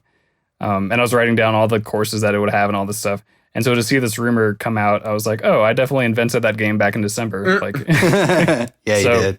So I personally would be happy Peter's with idea. Star Fox GP. It was my idea. Copyright. So I'm both a Star Fox and F-Zero fan, and I would actually welcome a Star Fox racing game. But I understand why other people would not. But the point is that a lot of people are sad that neither one of those things were actually revealed or teased at E3. Yeah. And that's me. Yeah. I actually agree with you. I think that Star Fox game would be super dope, and I would play that. But I want to say that kind of brings me to one of my points that I mentioned. Overall, thinking about Nintendo's press conference, it was slated to be all of these super things. I even texted Ryan. I was like, we could see all of these things. I said, even a new F-Zero game. And, we haven't seen anything on the new Metroid Prime. And so it's like, we were expecting all of these things to just come to light, but most of it was about Smash or games that we have already seen, like Pokemon Go and stuff like that. And so I thought it was a really good chance for Nintendo to just kind of come out there with all of these games. And I'm not saying it was a bad press conference for Nintendo, but I was kind of like, if you step back and look at it a little bit, like, I thought it could have been more. They could have been like, I don't know. It was a very Smash centered press conference, which I'm okay with. I love Smash. Everybody knows I love Smash. But it was like I was really hoping to see some of these other games. So there's a little bit of disappointment for me because, like, okay, yeah, Smash, Pokemon, and Mario Party, and some of these other games that we've talked about have already been announced. Mario Tennis Aces, Octopath Traveler. A lot of these other games, they were just expounded on a little more. Yeah. But I was hoping for more announcements that had been strongly rumored, such as F-Zero, and we already know Metroid Prime, but we just haven't seen anything on that game. So I was really kind of disappointed in that aspect. But at the same time, it's like, cool, new Smash game. It looks dope. So that's kind of my thoughts on Nintendo's press conference. Yeah, to add to that, Kevin, actually, I had the exact same thought. Especially as a diehard Metroid fan and as an F-Zero fan, but at the end of the day, I wasn't disappointed. I didn't feel disappointed with Nintendo's E3 because Smash kind of sucked up all my disappointment. It made me just so excited. But yeah, I am a little disappointed at the end of the day that, they didn't have the content that I thought they would. But after, listening to, I listened to Pro Jared for a little bit, and, he made the statement that, you can't judge someone's, E3 based on, the content they could have put because, it didn't exist. You can't judge something that didn't exist. You have to judge something that's in front of you. And I thought that was a really good point. Another point that I think might make you feel a little bit better is that Nintendo is very different from the other companies. Like, this is their Super Bowl, right? This is like Microsoft's and Sony's and Ubisoft's. This is their Super Bowl, right? Whereas Nintendo, they have strategically, placed Nintendo Directs that have these, are a couple months apart throughout the year. And, this Nintendo Direct honestly would not have been any different from a previous Nintendo Direct a couple months ago, right? It basically was the same type of Nintendo Direct in terms of overall content that they show. And so I think that's probably why they went with the decision that they made. It was because, they're like, hey, let's say some stuff for the Direct in August or in September when we do the next one, so they can make themselves more relevant all throughout the year instead of just, piling all into one moment. And so I think that's probably why they made that decision. Because at the same time, I'm a little disappointed that we didn't get to hear from some of the games that we wanted to hear from, but I think that's kind of the reason why. Okay, that makes sense. Playing devil's avocado here, it's also very possible that E3 or that Nintendo doesn't really care about F-Zero and doesn't really care about Star Fox, just about those two in particular, which is a sad reality. But Nintendo just they might just not have it. You're hurting my heart. Every word is a blow. Man, no, I mean, yeah, you're right. I think that second point you said makes a lot more sense to me. The first one is kind of like, well, I mean, they still only showed one game, even if they, I can't judge them. You're right for the content they didn't put out, but at the same time, if they only did one thing, it's like, okay, yeah, cool, Smash. They did Mario Party, but it's like, I mean, I'm excited for Mario Party, but it's not like F-Zero or like right, Metroid or something. It's not like a mainstream franchise, yeah. Right. So, and then, but you're right. The directs are spaced throughout to where I will get more Nintendo news throughout the year than all at once. But I would have liked to see maybe another just mainstream. A little bit more. No, I'm with you 100% there, buddy. Trust me. Just a little bit disappointing, yeah. I waited over a year for actual Metroid information. I still didn't get any more. So, wait, hold on. I got transition. Actually, they did show a Metroid trailer, just not what we were expecting. Smash Bros. It's time for Smash Bros. It's here. It's real. He's I'm a too big. believer. Oh, baby. All right, so just to get it out of the way, because we're a podcast and we need to say this, Smash Brothers Ultimate is the name of the game. It's going to have every single Smash character that's ever existed, plus Inklings, plus Ridley. Oh, that's the fact. Now we can editorialize and say how hyped we are for this. Smash, how hyped smash, I am for this. smash, how hyped Ryan. smash. Yeah. Okay, so let's try to collect our thoughts here because we finally get to talk about Smash, and I'm sure everybody's been wanting to hear us talk about Smash, especially the people we know. Can I tell my story? Yeah, go ahead. Yes. Yeah, so this is a perfect time. So very similar to Ryan, I was kind of covertly sneaking peeks during the Smash Bros. Direct. I had it in like the tiniest possible window up in the corner of my screen, the corner that was actually as far away from my boss as possible on my monitor. And even then, it was still distracting me. Like I couldn't really take my eyes off it. So I thought, okay, you know what? I'm going to hide it. And just like in a couple minutes, I'll pull it up and see what they're talking about next. So I kept kind of hiding the window and pulling it back up and seeing like little tiny reveals of information. Like I did see the point where when they announced all the characters that were going to be in it. I was like, oh, this is awesome. And then I'd hide it. And then I'd pull it back up and they talked about how they're going to have like Battlefield versions of every stage and then some other mechanical changes. Like, oh, that's really cool. And I'd, close it. And so eventually I thought, you know what, I need to kind of close out of this entirely because I really do need to focus on work right now. Oh, man. So I closed it. And then a couple minutes later, I thought, you know what, I'm going to pull it open again. He had a sense. And I pull it open right when the Ridley trailer starts. Oh my gosh. And then I saw Ridley and then I saw his little splash screen. Ridley hits the big time. And I was like trying my very hardest not to squeal in my chair. I was so excited. And I was like, I'm so glad I had the Jesus timing on this where I just knew that I had to pull up the window. It was awesome. Oh, and man. Yeah. Ridley was speaking that was a to ride. you. He was. Oh man. Yeah.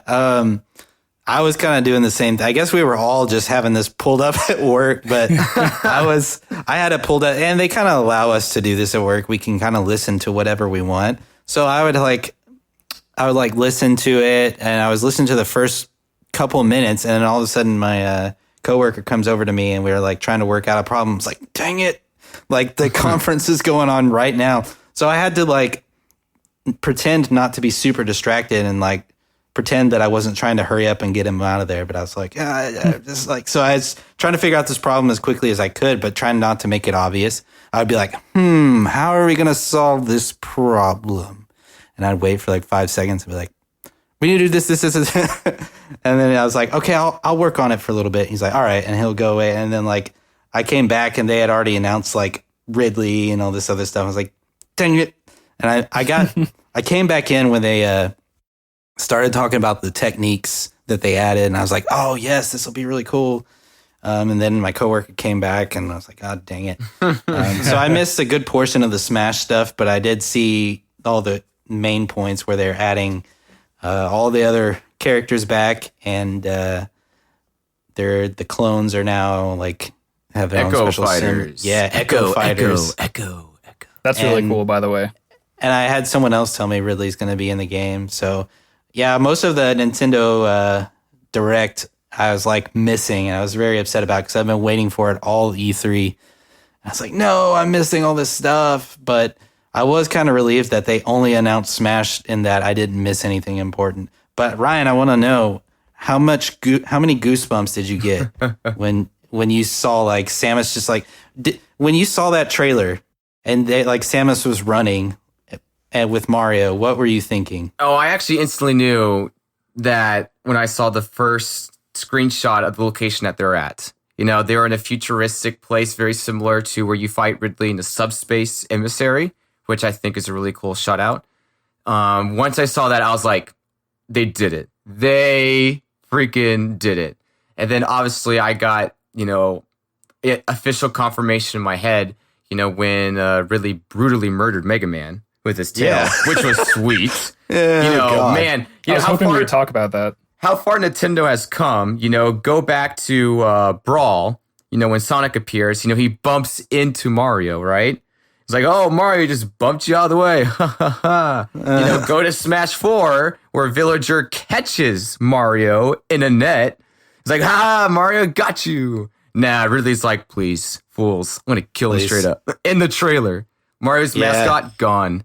And, he's like twirling his hat, Twirling his hat, which is, by the way, Ridley's personality for anyone that knows Metroid in any good detail. And so I really liked how they brought out his personality very subtly in that trailer as well. And so, it was fantastic. He is the most exciting newcomer for Smash that I have, in my entire life. I've never been this excited for a newcomer, ever. And so I've been waiting for this for a long time. I'm looking forward to it. And I love his design too. It's not really anything from any Metroid game, which is what I was kind of worried about. Because his designs, are really bony and huge, which is why he was able to be kind of bony, is because he's really big. If they make him like smaller for Smash, he kind of look kind of really weird and skinny, like too skinny. And so I'm really glad that they kind of made him a whole new design that just works perfectly. And he doesn't look that big. Like he's big, but he's like not that big. And I also love his Meta Ridley skin. I'm going to play the crap out of that one. And then Peter, I don't know if you know this, but they found all his skins, and they actually traced it to where his skins are different palettes of Ridley throughout the series. Oh, that's cool. Which is super cool. Like there's a green Ridley, which is, from the box art of Zero Mission. Shout out to Zero Mission from the Interstate Gamer podcast. There's a purplish Ridley skin, which is the Ridley X from Fusion, Kevin. Ooh. And so they have that as a skin. They have... what were some of the others? They have the red Ridley, from the box art of Super Metroid, as well, that famous Ridley, and several others. I can't... Oh, they have a white Ridley with green eyes, which is akin to the robot Ridley at the end of Zero Mission. So, that's one of my favorite ones. Yeah, and so every skin of Ridley was a shout out to a version of Ridley throughout the series, which is 50 Shades of Ridley. 50 Shades of Ridley. Oh, God. It's fantastic. Speaking of being excited for character reveals, I was really, really caught up on the Smash 4 hype train back 4 years ago, which by the way was 1/6 of my life ago, which is crazy. But how time flies. But so I was really caught up in that hype train, and so I was keeping up with all the leaks and all the reveals and all that stuff, very much into it. Although not super duper excited because I knew that I wouldn't be getting a Wii U. So that kind of tempers your excitement, when when you won't be playing the actual game. But for this reveal of Ultimate, obviously Kevin and I had the ongoing debate over whether it was going to be a port or not, which I'm happy to lay to rest, Kevin. Let's set aside our differences and walk into the sunset, holding hands, all that stuff. Wait, who thought it was going to be a port? Kevin did. Kev. Gotcha. Does that not sound like a Kevin opinion, though? Yes, it does. With the So the game's going to be a beautiful in-between. We've already agreed on that. But anyway, the point that I'm getting to is that this year I was totally out of the loop for Smash Brothers. I mean, I knew that it was going to be coming out for the Switch, obviously, but I don't think that Nintendo didn't have a slow drip of information like they have done for the past 2 games in the series. They just waited for E3 and just laid probably all their cards on the table. I mean, there might be, I'm sure there'll be like some things they haven't announced, but they really did lay everything out on the table. And even though it wasn't the slow buildup, I just found myself so excited from that one direct. I hadn't been eagerly awaiting it, but I saw all the characters, which got me super hyped. I saw Ridley, which I need not say more. And, now I'm really excited for it. And it's just amazing how they did that to me, Yeah, how do we always have the same points, Peter? Maybe do this. You and me. It's like y'all know each other or something. We're like brothers. Only closer. But I was going to mention that. I was like, they waited a little bit closer to when they were going to like do the full direct. And they were like, all right, hey, new Smash Bros. Game. Like everybody's like, what? And like last time they just really had this long drawn out process of like, who's the next character going to be? Brawl and Smash 4. Yeah, they did both. It was very dramatic. And so they're like, screw it. We're going to do it all at once. And I agree. I think it was a lot better. And it lessened the possibility for leaks because no one was actively looking to try to break this story because it was just, like they just kept everything under hush and they released the information they were making in their Smash Bros. Not too far out from when this E3 was. And so they did a very good job of that. I agree. Yeah. Is anyone else a little bit concerned from the name Ultimate because it makes it sound like it might be the last Smash game? Yeah, I kind of got that vibe from it. There's no way they'll completely quit the Smash series for eternity because that's too much of a cash cow. But for a very long time, I agree. I'm going to partially agree. I think this is Sakurai's last one. I think that's why. And I loved the name, by the way. I wasn't a big fan of Smash 4's name. I just loved... What name? There was no name. Right, what name? Right. And so everyone just called it Smash 4. And so I loved that you can just say Melee, and Brawl and stuff like that. And you can just say Ultimate. Let's play some Ultimate. That's fun to say. It's cool to say. That's such a good name. Yeah, so I love the name for it. But I'm pretty sure this is going to be Sakurai's last game. I actually thought Smash 4 was going to be his last game. I was really surprised that... And Brawl. No, I didn't think Brawl was, but I thought Smash 4 could have been his last game for sure. Because that took a lot out of him, and he even made that a point too. And I'm actually pretty surprised that they have, built from the ground up new game like it this soon. Like I was actually kind of surprised about that. Well, it's soon for the past iteration of Smash, or the past 2 iterations, but 64 to Melee happened in 2 years. Yeah, it was 2 years. It was 2 years. It's just what we were used to.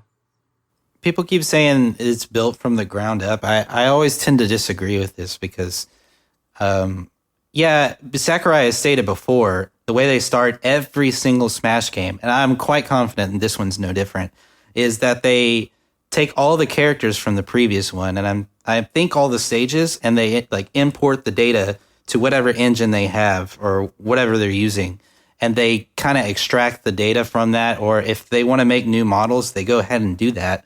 But if they already have assets they can use, they go ahead and use that. And that makes sense from a developer's standpoint. But to say that they took Mario and redesigned his whole model from the ground up, I think they marketed that because everybody was like, it better not be a port.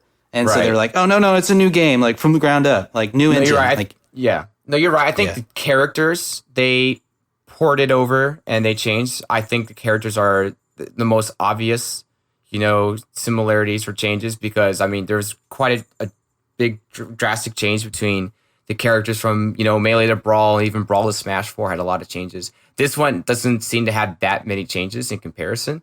I just think it's more of the game itself and the engine that they built from the ground up. More of they brought the characters over. I think that's probably what it is. yeah, they have more capabilities with that Switch, which is Right. really nice. Yeah. Yeah, I do think that the new mechanics are the changed mechanics. I think look really cool. I think that they're doing a good job of addressing some problems that people have had with Brawl and with Smash 4. So between that and just the sheer amount of content, I really do think this has the potential to become like objectively the best. The baddest. Objectively the best Smash Brothers game to date. Like, Yeah. Melee will probably always be my favorite. I don't see that changing. Right. But like for everyone else, this really does look like it might be the ultimate. No pun intended. The ultimate Smash. The ultimate Smash game. They knew what they were doing, those dogs. Oh no, guys. Could this be the final Smash? Oh boy, there's too many puns today. There you go. Too many puns. But yeah, no, I'm very optimistic about this game, and it's really good to see that so many pro players have all consistently had the opinion of just a few more changes to the mechanics and the way things work, and they think it could be like the best competitive, well, not best, but that's subjective, but really good competitive game. Right. And that was from the Melee players, which Yes. they did not say anything close to that after the Smash 4 Invitational. Yeah. They didn't. And so for the fact that, Leffen and Armada and them were saying that. And Mango, Tafkans. Yeah, and Tafkans. And yeah, all of them were saying that from this definitely shows you the progress or more to the middle that this game is. So Yeah. And I kind of like how all of a sudden, just out of the blue, since everybody's got new like updated information on Ultimate, that it's a general consensus, even primarily from Smash 4 players, that Smash 4 sucked. Like everybody hated it. It's like, oh, you're just jumping ship so quick. Like, geez, like I guess you're like, why did you play it competitively if the game sucked? it's more of like the characters that dominated Smash 4 late that kind of really bothered people.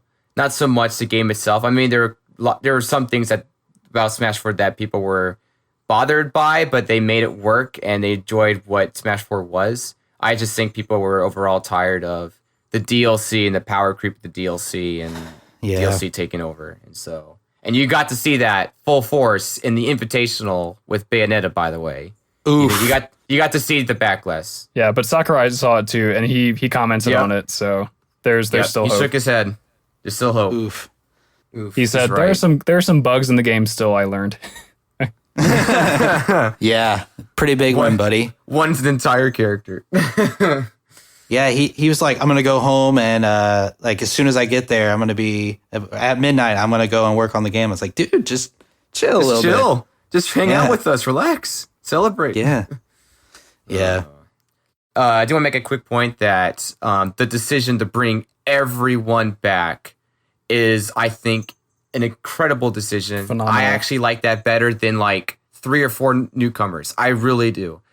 Just because everyone across their whole Smash career, has personal attachment to characters at one point in time. And just for the fact to bring everyone back, regardless, no ifs, ands, and buts, no matter what, they're here. When I heard that, I was like, this is great. This is actually, I wanted this more than newcomers. And Sakurai even stated that in the trailer. He was like, this is what the people wanted.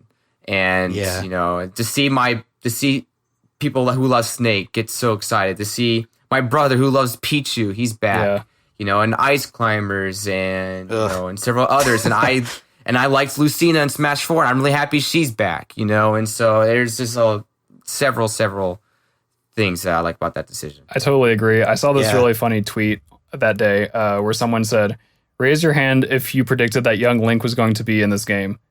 Now put your hand back down because nobody saw this coming. Oh, I'm so excited for Young Link. Yeah, me too. That's kind of really who I want to main. But Nice. I'm really excited to sit down. You know, we're all competitive Smash players here. I feel like we forgot to preface that. But we're all competitive Smash players. So it's going to be exciting for me to sit down, have the game completely fresh and new, and just pick whatever character I want. And I hope it's the journey of picking a main and going through all that, which I did love in Smash 4 because I went across different mains in Smash 4, and I ended up settling with Peach. But I went from Samus to Yoshi to Pikachu to Peach, you know, and it's just a journey. And I'm excited to go through a whole new journey with Smash Ultimate. Yeah. So, I think I'm contractually obligated to attempt to main Ridley, but if it doesn't work out, I'm certainly open. I am too. I'm with you, Peter. Ridley and Samus are the two characters I'm going to go all in at right away at first. And if I main Ridley, I'm going to love it. Top tier or not, I don't care. I'm going to love it. Yeah, I know everybody's like really hype about Ridley, and one of my concerns is that he might be OP. But I'm not too concerned about maining Ridley. I mean, I like Ridley and all. I think that's cool for everybody else, so I'm glad. But I am excited about some other characters coming back and maybe some other characters changing. Kirby, interestingly enough, his dash attack is the fireball. I told you about that. Once again, you told me about that, and I was really hyped. But I learned another thing about him. He can inhale projectiles from Samus and shoot them back. Oh, wow. What? I didn't even know that. What now? There's a guy that tested it out at the E3, and he's like, Kirby can inhale projectiles and spin them back at people now. I just tested it out on Samus. That's actually amazing. Yes, because Kirby needs something like that because he struggles long range. I'm actually super excited for that. So I was like, oh, Kirby's just going to be the same. So I wasn't actually really excited to play Kirby. I was like, I might choose someone different than Kirby this time. But since they announced that, I was like, oh, wait a minute. But I hated in the trailer, they didn't show that off. And the only thing they showed off was this stupid down B. I'm like, that move's useless in this game. Hey, it is pretty cool. Come on. I guess. I loved how they started with like Kirby. It's the same old cuddly ball that you know and love. Yay. And I was like, yeah, okay, cool. Well, hey, hopefully Roy's good in this game too, because that would make me a very happy camper. Ooh. Well, yeah, he has to be. Can you imagine balancing a game with 66 characters? Can you also imagine commentating a game with 66 characters? 68, technically, but yeah. I'm really hyped for Smash Ultimate. And Smash 4, I was a little bit on the fence and ultimately decided that I was, not a fan. I tried it out, but it just wasn't for me. But I'm excited to potentially, move on to this game. But yeah. So with all of this in mind, I think we've talked a pretty good amount about Smash Ultimate, and we're bordering on our 2-hour mark here. So, I didn't know that was a time limit. Okay, yeah. Well, that's kind of a general guideline we go for. Okay, But anyway, I want to let's who are we most excited to play? Like, just kind of list off a few characters that you're really excited to try out and play. Okay, well, number one's Ridley for sure, 100%. I would say number two is Samus. I intrigued by those charge into mid-air changes and just everything she's going to be like in that game. Hopefully they make her connect her moves better in this game than in Smash 4. That was a big problem that has plagued Samus in Smash 4. So hopefully that is better and more fixed. I'm not sure my last one. I don't know. Maybe I've always wanted to give Rosalina Luma more of a shot. And I know she has a new neutral air and everything. And I think with just the faster physics and everything, I think she would be even more fun to play than she was in Smash 4. And so I'm intrigued with Rosa. And so those are my three. Rosa, is that you're not talking about Rosalina, right? Yes, I am. Sorry. I think I would like to try out Young Link for sure to see how he is in this game. Kirby with the new dash attack and the inhale stuff I just talked about. I do want to try out Duck Hunt to see what he's kind of like. For some, Inkling kind of sounds intriguing. There's another one I had on the back of my mind that I kind of forgot. Oh, Marth. I've heard really good things about Marth, and I'm actually really excited at the potential of playing Marth because I've heard Marth, you can do some really cool shield pressure stuff. And like Marth is like I heard super that too, fast. which in turns also means Lucina. So I'm really excited about that as well. So Yeah. I'm pretty excited that Marth could be kind of melee-esque almost. So I guess that's the impression I'm getting, like fast and kind of really good pressure from Marth, which is something I would like to have is from a character is really good pressure. So yeah. My number one, definitely Ridley. The one that fool for a long time. There you go. Number two, definitely Wolf. I'm really glad to see Wolf making a comeback. Ooh. I liked playing Wolf a lot casually in Brawl, but there were some things about him that frustrated me. And I'd be interested to see how they treat him in this game.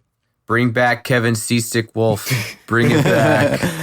And Project M, for those of you who don't know, it's a mod of Brawl to make it more like Melee. But in that game, I always said Wolf Tech, and I would call it Wolf Tech, and I would just smash the C stick left or right, and I would actually do really well against a lot of mid-level players with just doing like smash attacks.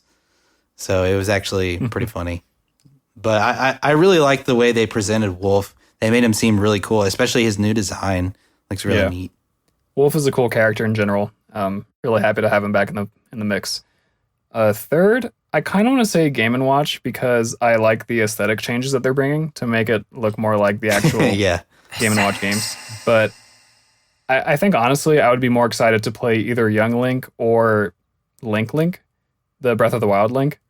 Even though I haven't played Breath of the Wild yet, that's definitely the reason that I am going to get a Switch, by the way, would be for that game. Get a Switch! But I've just always been a fan of Link in Smash, and to my knowledge, he's never really been all that good in most Smash games. I'm not too worried about competitive viability because I won't be playing this game competitively, I don't think. But just, Link's really cool, and especially with the new design, be interested to see how they treat him. Also, this isn't really one of my answers, but I'm really intrigued that they brought back the Ocarina of Time Ganon dwarf. Yeah. Kind of an interesting choice because I figured they would go with like the most recent design for their characters because that's what they've done in the past, I think, pretty much exclusively. But Ocarina of Time Ganon, pretty sick. I guess we can say the only character that didn't actually make it is Brawl Link. or what's the game? Twilight Princess, Twilight Princess Link. Right. Actually, I'm pretty sure each Legend of Zelda character represents a different game in the series. It's pretty cool. And so, because Link would be Breath of the Wild. Really excited for Young Link. Link would be Breath of the Wild. Young Link and Ganon, I guess, would be Ocarina or like Majora's or whatever. Because Zelda actually is a character that I'd be interested in. I've always kind of had a soft spot for Zelda. She looks fantastic. Really cool. But because she represents A Link Between Worlds, right? Mm-hmm, that's correct. Yes. Yeah, that was really cool. Yeah. I played that game. It's pretty fun too. They did do a Majora's stage, I believe, right? Yeah, the Great Bay. How great is that look, Kevin? You're excited for that? So freaking good. Oh, you're gonna fight a Battlefield version Great Bay all day long. I can already tell. That makes me really happy too, because Great Bay is my favorite stage in Melee, and so any reason to play that stage, I always am in the mood for. So very stoked for that too.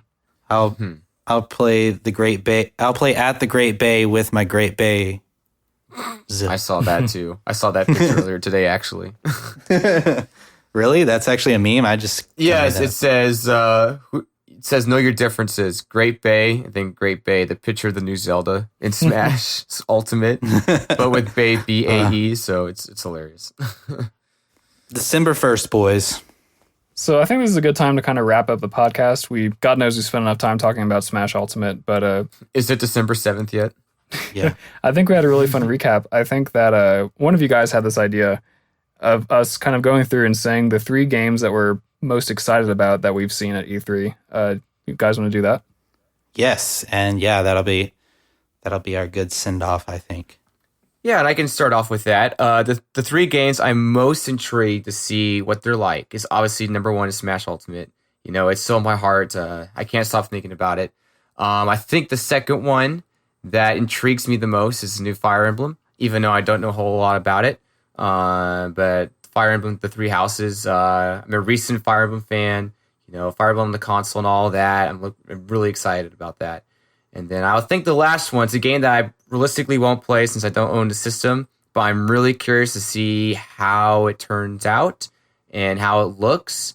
I want to say is Fallout 76, and how it plays. And so those are the three that I would say I'm most looking forward to seeing what they're like. What about you, Kev? Well, I will say Fallout 76 is number one. Shocker. And then number two will be Smash Ultimate for sure. Another shocker. And then I will say number three, I'm most interested in seeing how Skull and Bones will turn out. And I kind of I'm hoping it turns out really well and I'll get that game. And then I'm just going to cheat. Sorry, not sorry, but I'm going to name a fourth because it's kind of close for me. But Octopath Traveler, which I will get in the next month. That's going to be a really good game. Mark my words. It's going to blow up. So y'all need to get on that. Get on the hype train. All right. So I really want to see Smash Bros. Ultimate, but I'm going to not include that on my list because I feel like I kind of know how it'll be just because of the sheer amount of stuff they showed us. You know what I mean? So there's not too much like that remains to be seen. So I'm going to leave good that answer. off. Yeah, I'm going to leave that off my list, although of course everyone knows that I'm hyped for it and we all are. From Nintendo, Kevin, you have really got me super interested in Octopath Traveler. So I definitely want to look more into that game for sure. Yeah. Number two would be Forza Horizon 4. I feel like I know how the game's going to be in general because it's probably not going to be that different from Horizon 3. But I'm such a huge fan of Horizon 3 that I would just love to see how they, tweak the series for this fourth game. And also, I can't wait for my former roommate to get it so that I can go to his house and play Horizon 4. And then third, I'm going to choose Starlink. Partially because of Star Fox, yes, but also the game itself. I did some more research. Seems really cool. I'd love to see how people receive the toy connectivity idea. That could go over really well or really poorly or somewhere in between. I hope it goes well. It seems pretty cool. And the game itself looks fun too. The sort of hopping around different planets, taking on different missions as you see fit. Seems pretty cool to me. Cool. Nice. I'm actually going to swap my Fallout 76 pick now that I'm looking at every single E3 game again. Sorry, Kevin. But Cyberpunk 2077. I don't know hardly anything about that. And I just love the art direction and the setting and everything. And so that one really intrigues my interest. And so once I went through the game list again, I was like, oh, wait. No, it actually... instead of 76, 77. Hey. So they Cool. There you go. Well, I'm glad we all had generally different games, the exception being Smash Ultimate. But that's a good list of games. I think this is a really cool podcast to do. I'm glad we got to do it. So yeah, Ryan, thanks so much for going out and getting a mic so you could join us. We really appreciate it. And you have the distinction of being not only our first guest, but also our first two-time guest. So keep it up. Thanks, guys. Really appreciate it. The board of directors are very happy with you. Thank you. Yeah. I hope I made him happy with this one, too. Thank you, guys. Appreciate it. Oh, yeah, we love it. Yeah. So, yeah, that'll wrap it up for this podcast. We hope you enjoyed it. We know it was a long one, but it's definitely, I think it's a good one. And generally, it's a lot of discussion. Let us know what you think about all of these games. On Twitter. We're very active on Twitter. You can also go to our Facebook if you follow us there, post on there. We're very accessible. We're, as you already know, you've listened to season 1 by now, I'm sure. But we definitely enjoyed bringing this podcast to you. We don't know when you'll hear from us again, but we'll definitely let you guys know when we're coming back with season 2. We're all about that content here on the podcast, so... Yeah. And speaking of content, you can actually go into tinyurl/IG ratings and you can see a ranked list of all of the games announced at E3. We gave them all hype rankings, for most hyped. I'm just kidding. We didn't do that. Oh, But that would be really cool. I was actually typing that in right now. I was like, no way. Dang it. Wow. The next level reads. I was too excited. If we're still doing this podcast in 1 year, then we should maybe think about doing that for E3 2019. That would be pretty funny. Yeah, that would be pretty funny. At least for Nintendo games. Prime 4? Thank you so much, guys, for tuning in and listening to us rant about E3. We hope you're all excited about these games as we are. So, yeah. Yeah, we'll see you guys later. Enjoy the rest of your day or night. Peace.